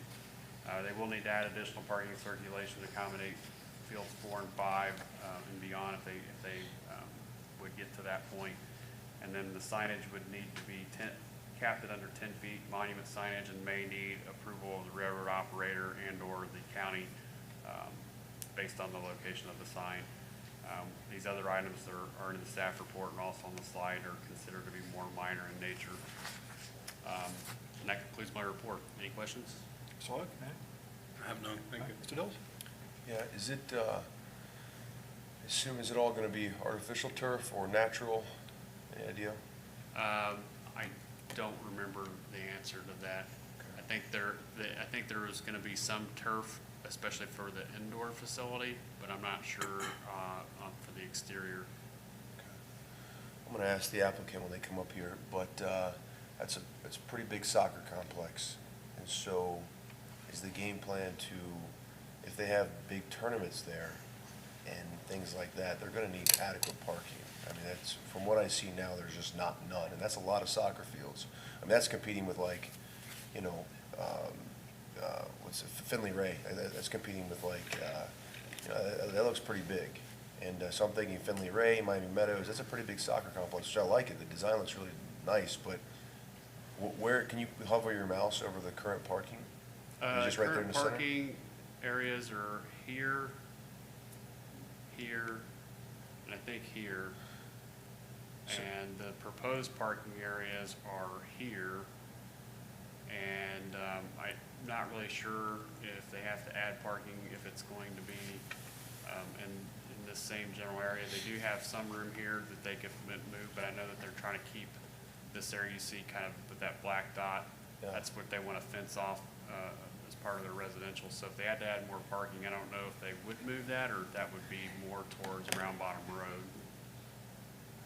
You feel okay about the parking? I think it can be achieved. The other thing we talked about was that it potentially having access come in from maybe one of the neighboring property owners to the north. Is, you know, their only other alternative to get to the site if they don't build a bridge here is to come in on the northern axis, which as it stands right now, it's a pretty steep entry point. Would that come back to vote? Because I mean, we need to decide on this property today. So if they change the plans as is, that needs to come back for a vote, correct? Yeah, if there would be any Yeah. significant change, And then, yes. and they want to put a dome in, make it indoor. I mean, I think this is going to get pretty popular pretty fast. Who's in charge of the stoplight? Who pays for that? If one's needed. I mean, I think this is going to get packed. I think it's going to kill it in a good way. But hypothetically, looking future 5 years from now, what happens if a stoplight is needed to, you know, get out all those vehicles? Who pays for that? If that's something that's necessary, typically the party doing the development pays for the improvement. Okay. I think that's all I got for you. Thank you, Mr. McCormick. Okay, any proponents for this case? Swear to tell the truth, the whole truth, and nothing but the truth, so help you God. I do. Name and address for the record. Yeah, my name is Tom Feit, 920 Round Bottom Road, Milford, Ohio, 45150. Thank you. Go ahead. Yeah, so I'm the founder and president of On Goal. I actually grew up in Milford, Oh, great. and Likewise. grew up as a soccer player. When I went to college, I became a Christian, and so my heart was to impact the lives of children, and that's why On Goal began as a partnership with the church that I grew up in. And interestingly enough, so we began as a soccer camp for the church to reach the community. And interestingly enough, on Barge Salt Run, the old Wildwood Christian campground, we used to use a little cove in there, turn it into a little soccer complex, and that's kind of where On Goal began. Now we have partnerships with churches around the country, and we go overseas.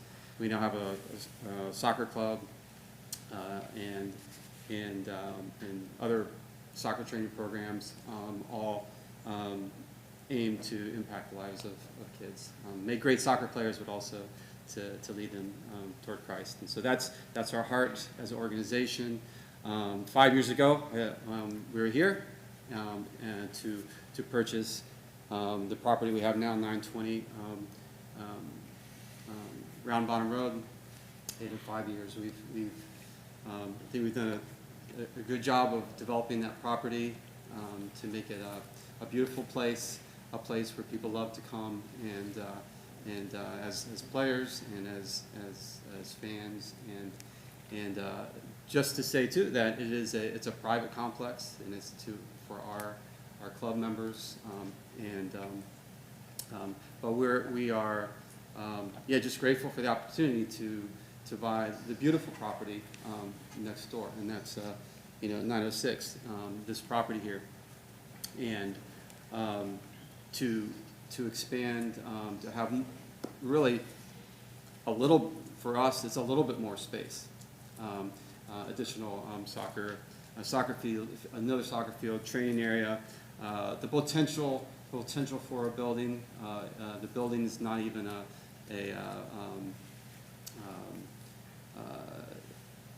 not the most important aspect of it, something that we'd like to be able to do in the future. But we do have a need for a bit more area to expand. And also, the house is a big part of that as well.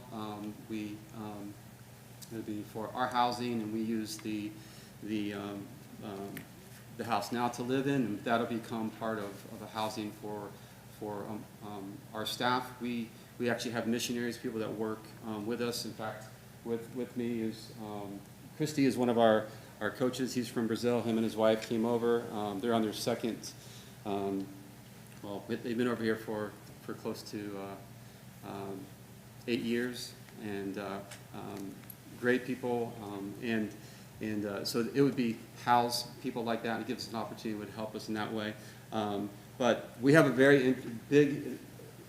For us, we want to keep the place beautiful, and the owner, Michael Schumer, he's done a great job of maintaining that property and to make it something beautiful. We want to protect that character and preserve that, and for it to be just a real positive impact on this community.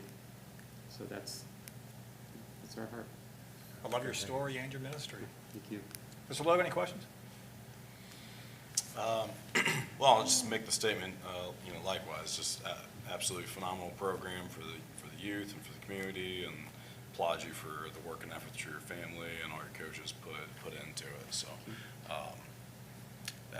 my son Austin has played in the junior academy for a couple of years now, and we just see the joy that it brings to the community overall firsthand. So, really great work. The walking trail idea, we don't have anything depicted up here, but is that, do we need to work on any new staff review with that, or it's just your intent to have the walking trail? Because I think that'd be obviously a very strong value add to have. Yeah, the idea is when parents come and they drop their kids off for training, they love to walk around the complex, and again, it's just The reason there is just because it would just, again, it would be just for our club members, but just a place for parents to walk around and enjoy the complex as their kids train. And that was just an idea, concept. Yeah, I think it's great. Just want to touch base on that. So, when I saw it's 4 11v11 fields, so is the Trustee Dills is bringing up tournaments? Is the idea that will give you size to be able to welcome or host any type of tournaments, or Yeah. what does that give? That's not our immediate. If we ever did a tournament, it'd be a very small tournament because it's really not as big as it appears. We're just running our club. It's pretty tight, and that's why we're like excited about to have some more space. The upper bit there, with those 2 fields there, that is by the way, I just want to compliment Mark. He's been great to work with as well. I know people have been shouting that out. It's been very, very helpful. But to have that, he mentioned that other crossing there.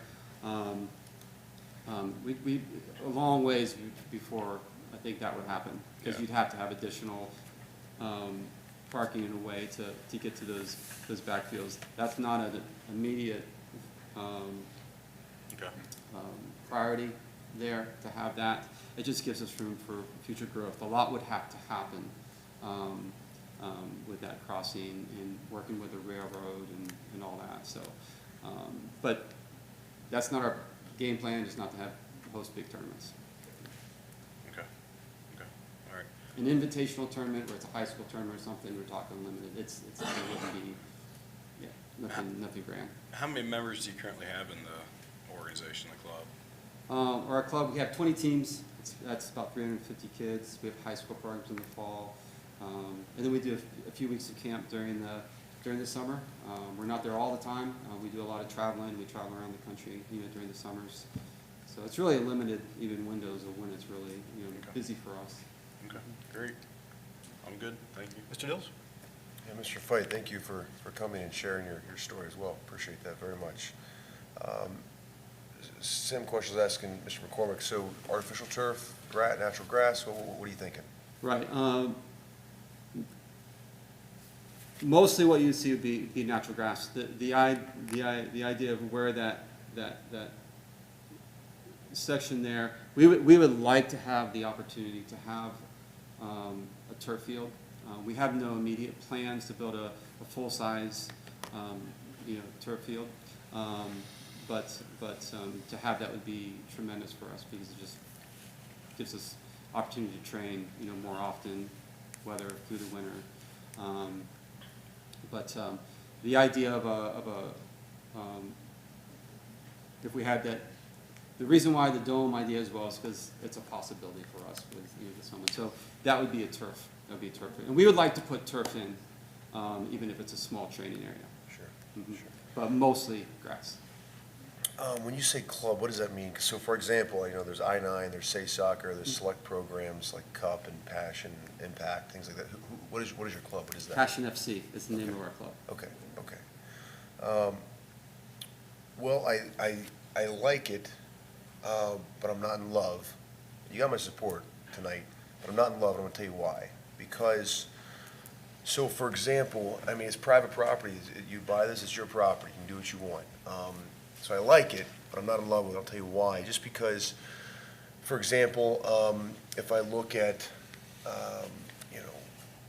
some parks in the area that I would say would competitors, if that makes sense. I know, like, for example, Batavia Park, that's where Cup plays, but it's also public. And so if I don't belong to your club, I can't play soccer on your field. And so that's why I'm not in love with it. I wish that was the case, because it's beautiful property. I would love for a company to come in and make that a beautiful soccer facility like you're trying to do, but allow, I don't know, more use out of it. But basically, if I don't belong to Passion FC's club, I can't go down there and play ball.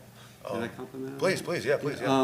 From the first complex, we were required to make it a private complex. We were supposed to even have, private, like, to make that, like, that was part of the decision was we were told it has to be private too. So are you open to having that change, or have that discussion or think about that?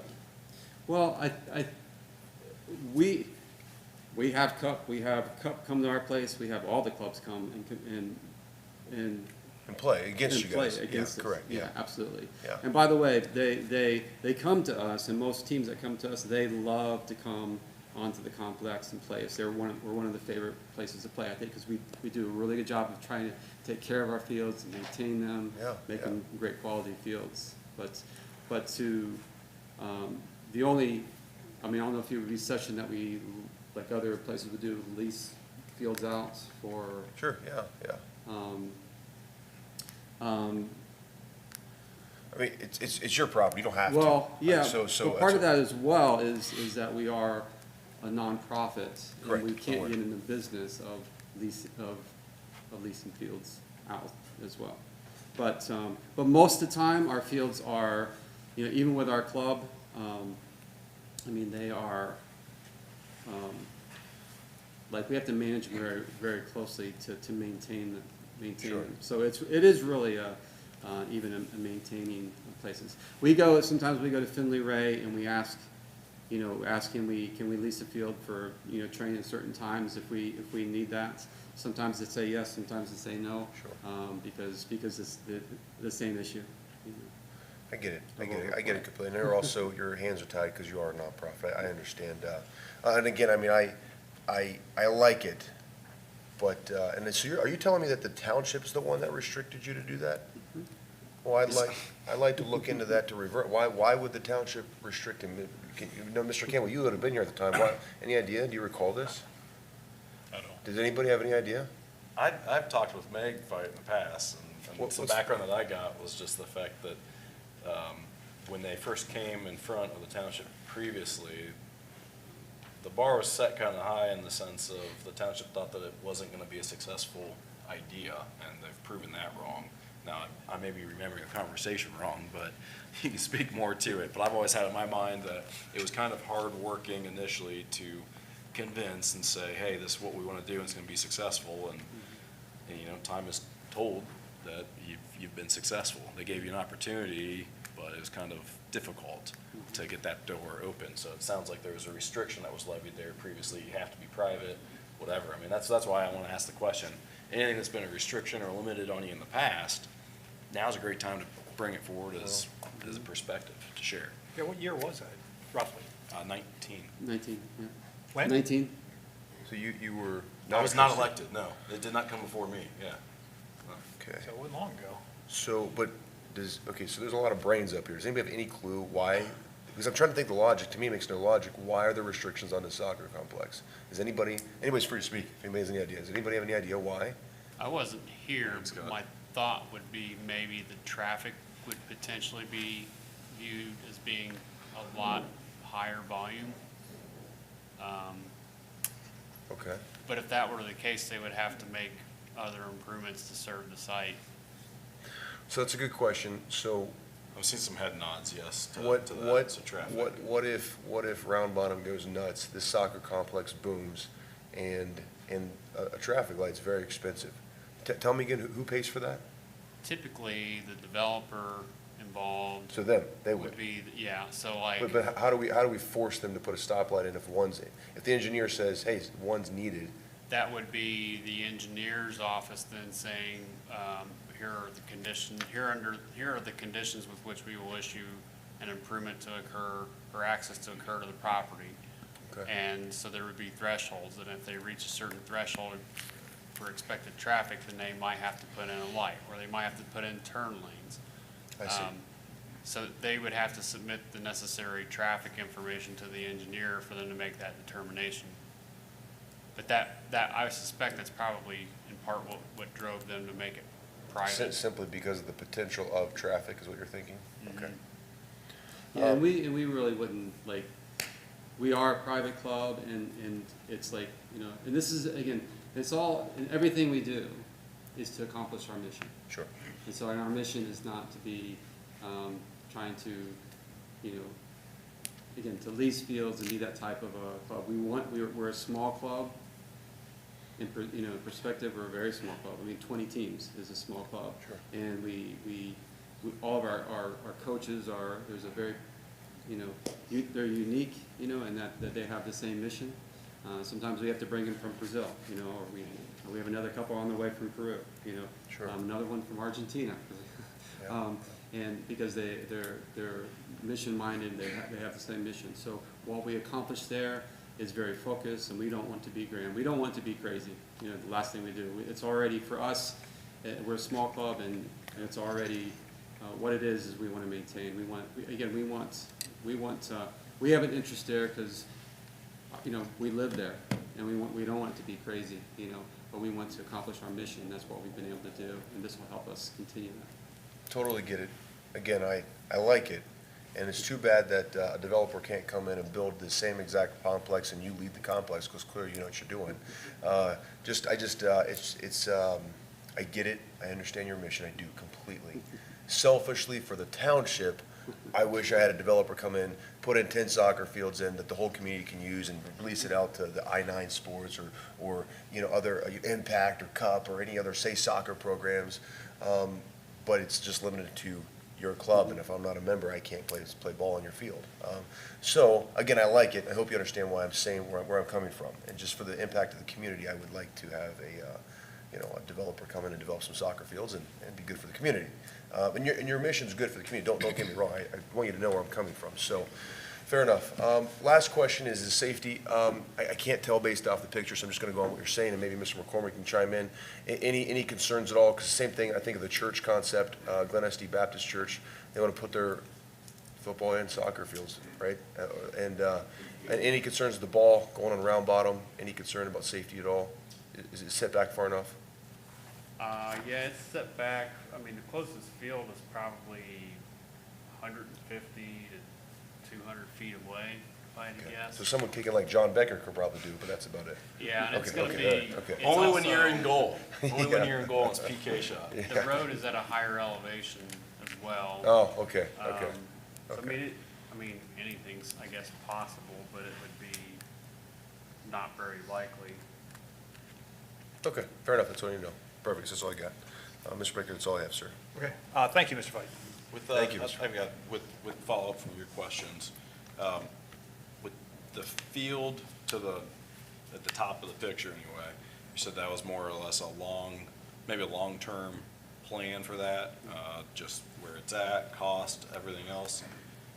With what Trustee Dill's bringing up as far as potential of, it's your business decisions of what you want to do, but would that potentially be an open conversation if someone wanted to, say, build the field and lease from you and basically add the additional parking and some amenities that you would benefit from? Or, again, your nonprofit status, however, you have to work out the accounting on it, but is that potentially something that kind of grows your focus on your mission, but hey, maybe someone else already develops and leases additional field to the north? Yeah, I mean, I definitely would be, we'd be open to that. In fact, there's, I have a good relationship with the railroad, with Cincinnati Rail, and so we've had discussions, about certain things like, ideas, and so, I would be open to things like that. Okay. Yeah, the one thing that we do like is, we like the, that lots and the trees and everything's a great, great barrier there to the other side,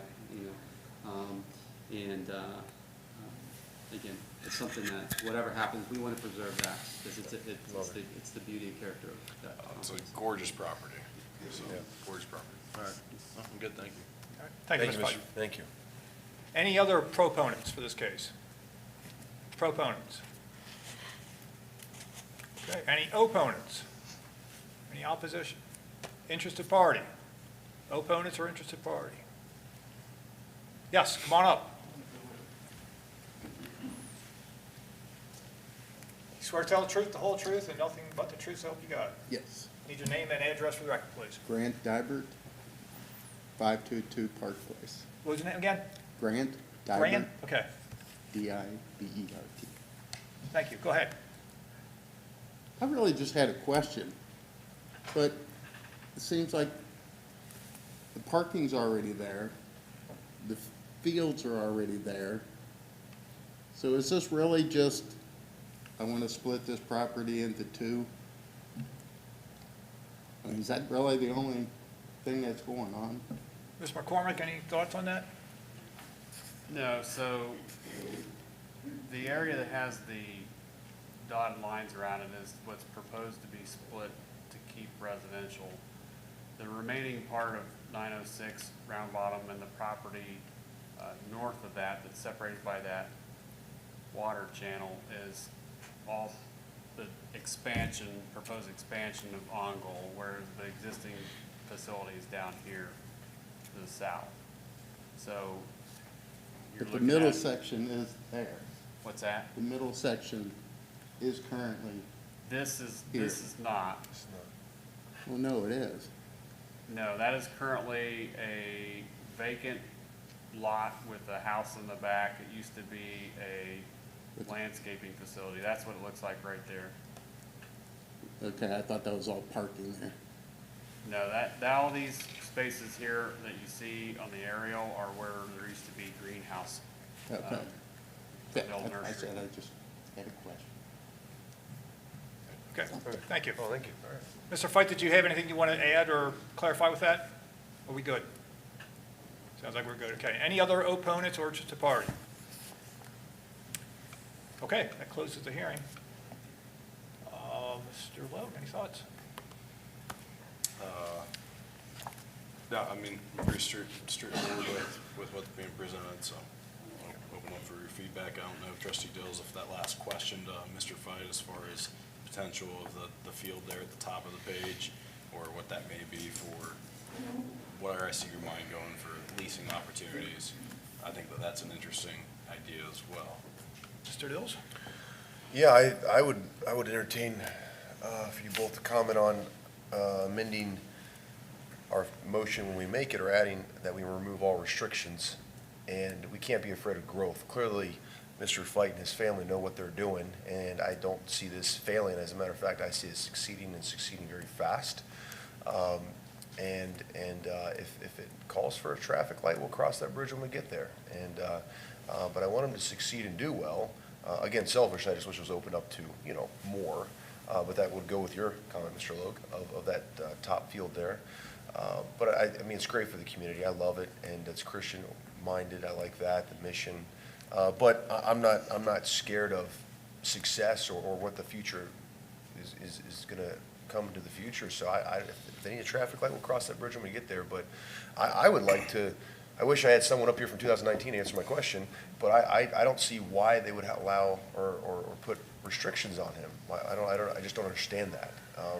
And I'd like that to be explained, and no one on this entire board can explain why. So I think the motion should be, approving with removing all previous restrictions back in 2019. Hopefully that would cover whatever motion was granted back in 2019. That would give him more openness as well. So that's my thoughts.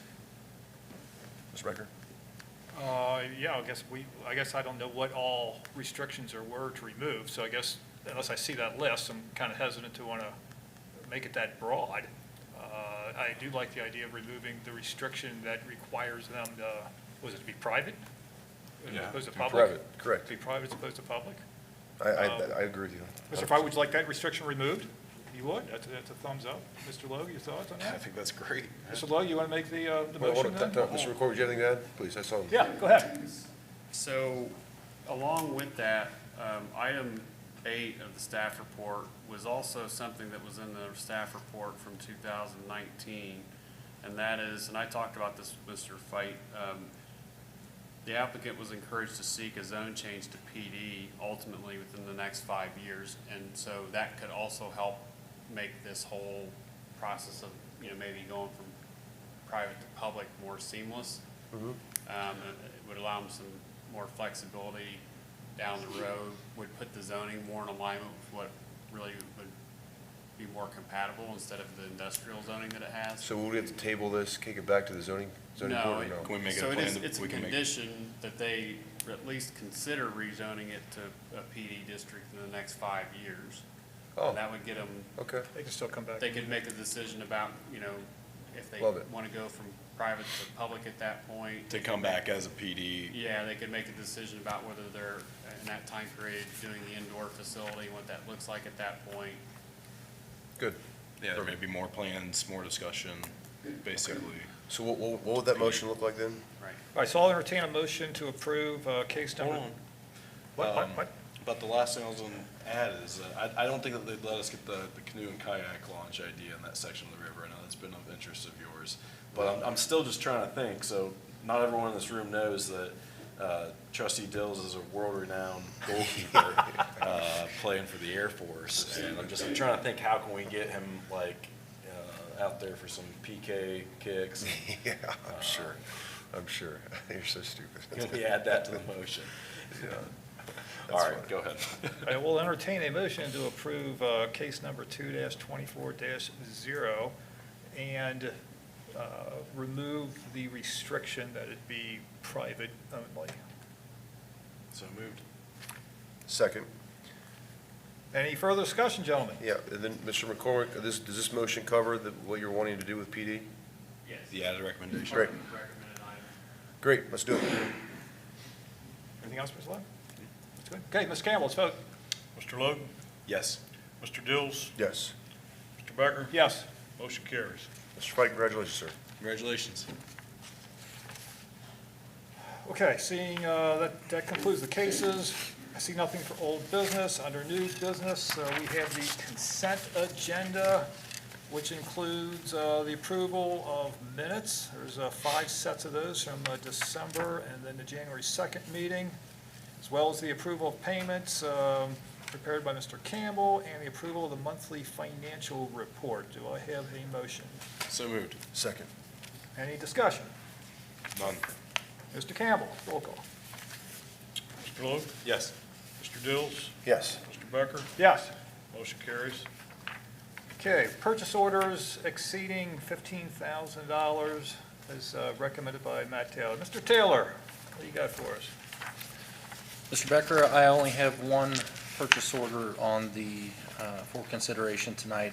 It is to Medical Air Services Association for medical air lift transportation services. It is an employee, it's an employee benefit to all Union Township employees at $17,000. All right, thank you. Okay, I recall somehow this came up in a conversation somewhere along the line. 2 Is years this ago. necessary, are we getting our money's worth out of this benefit? To my understanding is that it's never been used. However, $17,000 annual expense to cover 100 and some odd employees that may need a helicopter ride. I personally don't know of anybody who's ever needed a helicopter ride. But regardless, I think we should have that discussion. Mr. Lowe, what are your thoughts on that? So we had the question before as far as the cost, the benefit analysis with it, but I think the return there is the fact from it does stand as an employee benefit that, one, it's a pretty terrible and tragic day that any employee would ever need to have a medical air ambulance lift. I don't know if anyone else wants to explain further the billing on that, but how they, what their cost or what their damages may be versus having this insurance and having this coverage. I'm not versed to explain those details right now, but I do know that, formally made my determination that for $17,000, it's worth the added coverage of the employee benefits. I believe it's continental U.S., but it's also, even if they had an OCONUS type of, if they're on vacation or something, that's my understanding. Anyone at Diaz wants to speak up to it. I do know that I didn't realize that it was, it's something that even the trustees have to receive employee benefits, or it's against the law if we don't. And my card that came in the mail initially after I was first elected, I thought it was spam mail, and it went in the trash. And so that's bad on me. I've still never really tracked that well. So you're okay with it? I think that it's a good response or good benefit to the employees. All right, fair enough. Mr. Dills? Unless we want to self-insure it. Maybe I'll go take a trip to the Bahamas and have a medical emergency and take a helicopter back. Mr. Cable, I need you to sell me on why this is a good idea. I don't see it. Well, sir, I'm not a salesman, but it's like any other insurance that you have. Yeah. It's, you know, you never want to use the insurance you got, but you buy it hedging on protection. When you look at the number of employees we got, it's about $103 per employee, which is not a lot of money to complement the rest of our insurance benefits package. Can you explain how part of it pays out? But I honestly, hearing your sentiment on that though, we literally could accomplish the same thing a different way and save the township money, and that would be if we wanted to essentially self-insure this type of expense for the employees. I mean, let's just say over the last 10 years, if it's not happened once, that'd be a savings of $150,000 to $170,000. But if it happened once in that 10-year time span, we self-insured it, well, we covered it. Good point. And that would be more or less a resolution or something that the board would want to do to basically put it in employee benefits. Hey, we're doing that.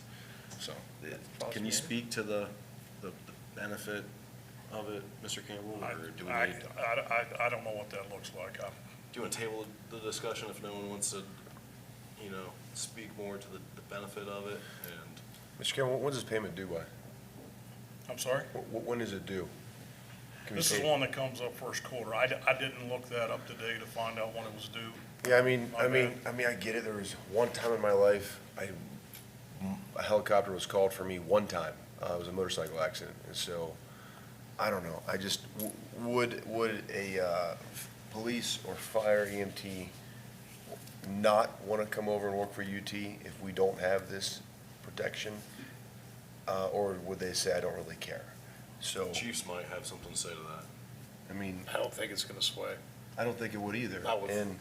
And I don't know, I guess I would either, if I'm voting right now, I'm either gonna say I'm gonna vote to table this until I get feedback, or I'm gonna vote a no. That's where I'm at, because 17,000, I get when you break it down per employee, but if it hasn't been utilized in 10 years, that's a lot of money. And, I would like to, I guess, table it and get some more feedback. If it's not due till the first quarter, we can table it till February and vote in February. But I'd like to get some feedback and maybe, I didn't do my homework on this one.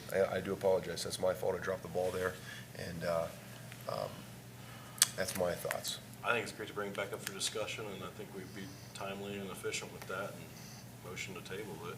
Okay, it sounds like the two of you want to table. I think the best way to do this is actually through a, what's it called, postponement as opposed to tabling. So then I'll have entertain a motion to postpone the approval of this item until the February 27th meeting. So moved. Second. Any further discussion? No, sir. Mr. Campbell? Mr. Logue? Yes. Mr. Dills? Yes, or no, yes, sorry, yes. Mr. Becker? Yes. Sorry. So this will be postponed until the February 27th meeting. Very good, thank you.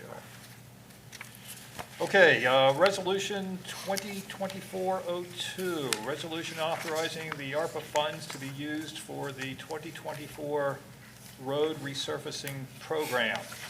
Okay, so, we've talked about the ARPA money, for a long time now, moving us toward the, making us the road surfacing. I think we discussed that in the past, which we seem to be in favor of. Also, very recently, out of Washington, there's, I think, an agreement to claw back those funds, and I'd rather use it than lose it. Because, necessary expenses for the township, I'd rather see the funding come from Washington than from local property taxes. Any other thoughts? Mr. Logue? I agree with you. Mr. Dills? We actually already voted on this. This is just finalizing the thing, so just so you know. We voted on it last month, correct?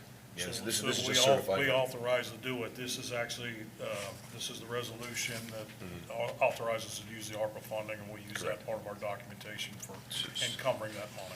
So what I'm saying is we already voted on this. But it's just the We finalization. still need to vote on this resolution. Correct. I'm just saying, I don't think our opinion's changed, so we're good to go. We good? Yeah. All right, Mr. Campbell, roll call. We gotta do a So motion. moved. Oh, I'm sorry. To approve Resolution 2024-02. Yes. I'll second. Second, great, thank you. Now, Mr. Campbell, roll call. Mr. Logue, Yes. Mr. Dills, Yes. Mr. Becker, Yes. motion carries. Resolution 2024-03, appointing Bob Hauserman to the Clermont County 911 Program Review Committee. So, okay, so describe that briefly. We appointed, was it you, Mr. Lowe? Not to It was 911. Mr. Dills.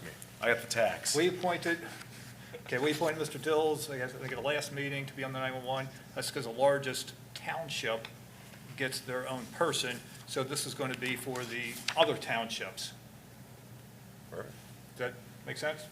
Any questions, comments, Mr. Lowe? So Mr. this Hausman? this is the CCTA's recommendation to appoint Mr. Hausman from Goshen Township, and they're looking for support from all the rest of the townships to send down to the county. Sure. So trustee Hauserman out of Goshen, good guy, stand-up guy, been a trustee for a long time. Yes. Veteran, good dude, so, yeah, we're good. Yep. Full faith in him. Okay, motion to approve 2024-03. So moved. Second. Any further discussion? No, sir. Mr. Campbell? Mr. Logue, Yes. Mr. Dills, Yes. Mr. Becker, Yes. motion carries.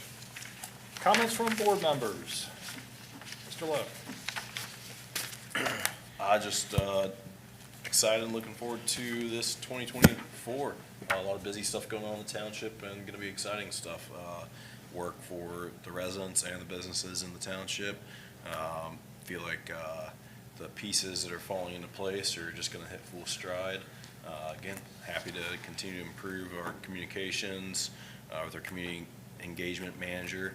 And then as we welcome Mr. Wright back to the township as township administrator. I know there's a lot of projects in work, and it'll be exciting to see those get carried across the finish line and new work to begin and continue forward. So appreciate it. Looking forward to the year with you as chairman, Mr. Becker.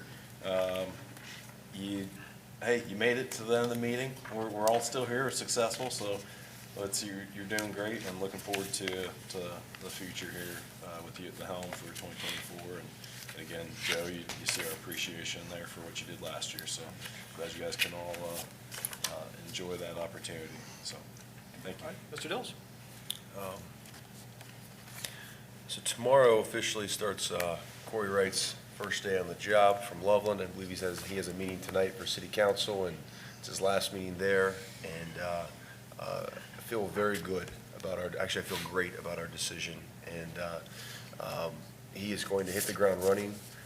I can't necessarily talk about them right now because they're not official, but we've got some very awesome, good, big projects that are rounding third and going to be heading home this year. And it's going to really make our residents very happy, I feel like. And Mr. Wright's the guy to do it. So I'm just looking forward to that. I feel like it's going to be good. Just feels good, like a nice, warm welcome. So, gentlemen, this really caught me off surprise. I had no clue, and so I'm flattered. It's very sweet of you for putting this together, and I'll make sure to hang that up in the office. I appreciate that very much, and it was an honor, and so appreciate you guys very much. So, that's all I got. Please, Chief, don't forget to give our sentiments to our Santa crew. That was just so cool. Please don't forget to pass that along. That was awesome what they did. My kiddos loved it, so they did a great job. Yeah. Maybe Chief Fife, you two can connect next year and have some firefighters and both do it, and whatever, something like that, so coordinated. But awesome again, loved it. So, Chairman Becker, that's all I got, sir. Great. So I jotted down 5 bullet points here for this. So first off, I'm open to suggestions as chairman. Anything, you think that the meeting should go differently or better, ideas for improvements. And for that matter, just even in the township in general, whether it's the website or just anything operationally we do. I'm open to hear that feedback from the public. Hopefully the next meeting I'll make fewer mistakes than I made this meeting. Also, my colleagues mentioned Corey Wright, very much also looking forward to him. And I know Mr. Taylor and Mr. Campbell have been counting down the days till Mr. Wright starts, which will be tomorrow. So we'll everybody's looking forward to that. Also, something Mr. Dills talked about earlier in the meeting is I want to say kudos to both Mr. Taylor and Mr. Campbell, that they both really stepped up, to fill the gap and to, make decisions and do what needed to be done when needed. And along those lines, if we were to issue some awards on that, I would give the Most Valuable Player Award to Mr. Taylor for stepping up. I mean, you know, he's the most responsive guy I've ever known. He's just incredible. He's been incredible in the service department, and he's been awesome as our interim administrator. And then an award, you have to be my age to understand this one. I'm calling it the Alexander Haig Award. So some of you will remember 1981 when Ronald Reagan got shot. And Alexander Haig was Secretary of State. George Bush was the Vice President. He was, I don't know where he was. He was not in Washington. And Alexander Haig had the famous comment, "I am in control here." And when I think of Mr. Campbell as our Alexander Haig, and I mean that in a very, very good way. And Mr. Campbell has really stepped up, and he has taken control on many issues. And he didn't have to. And you know, he cares about the Union Township. He's a smart man. You know, he's part of the bricks here, and you know, we love him, and glad he's doing it. So thank you so much for all of that. That concludes my remarks. Upcoming events, close this out.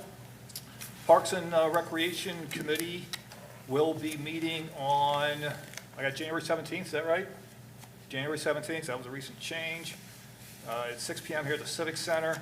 Township offices will be closed on Martin Luther King Day, which is the 15th, and also President's Day, which is February the 19th. The Christmas tree drop-off program is underway through the 31st. That's at the Services Garage. And the next Board of Trustees meeting will be, we just changed that to the 27th, February 27th. Correct. So we will not be meeting originally as planned on the 13th, and our work session will not happen. That will be a standard business meeting instead. With that, gentlemen, I will entertain a motion to adjourn. So moved. Second. Great. Any discussion? No final words for the good of the order. Mr. Campbell? Mr. Logue? Yes. Mr. Dills? Yes. Mr. Becker? Yes. We're adjourned at 8:16 PM.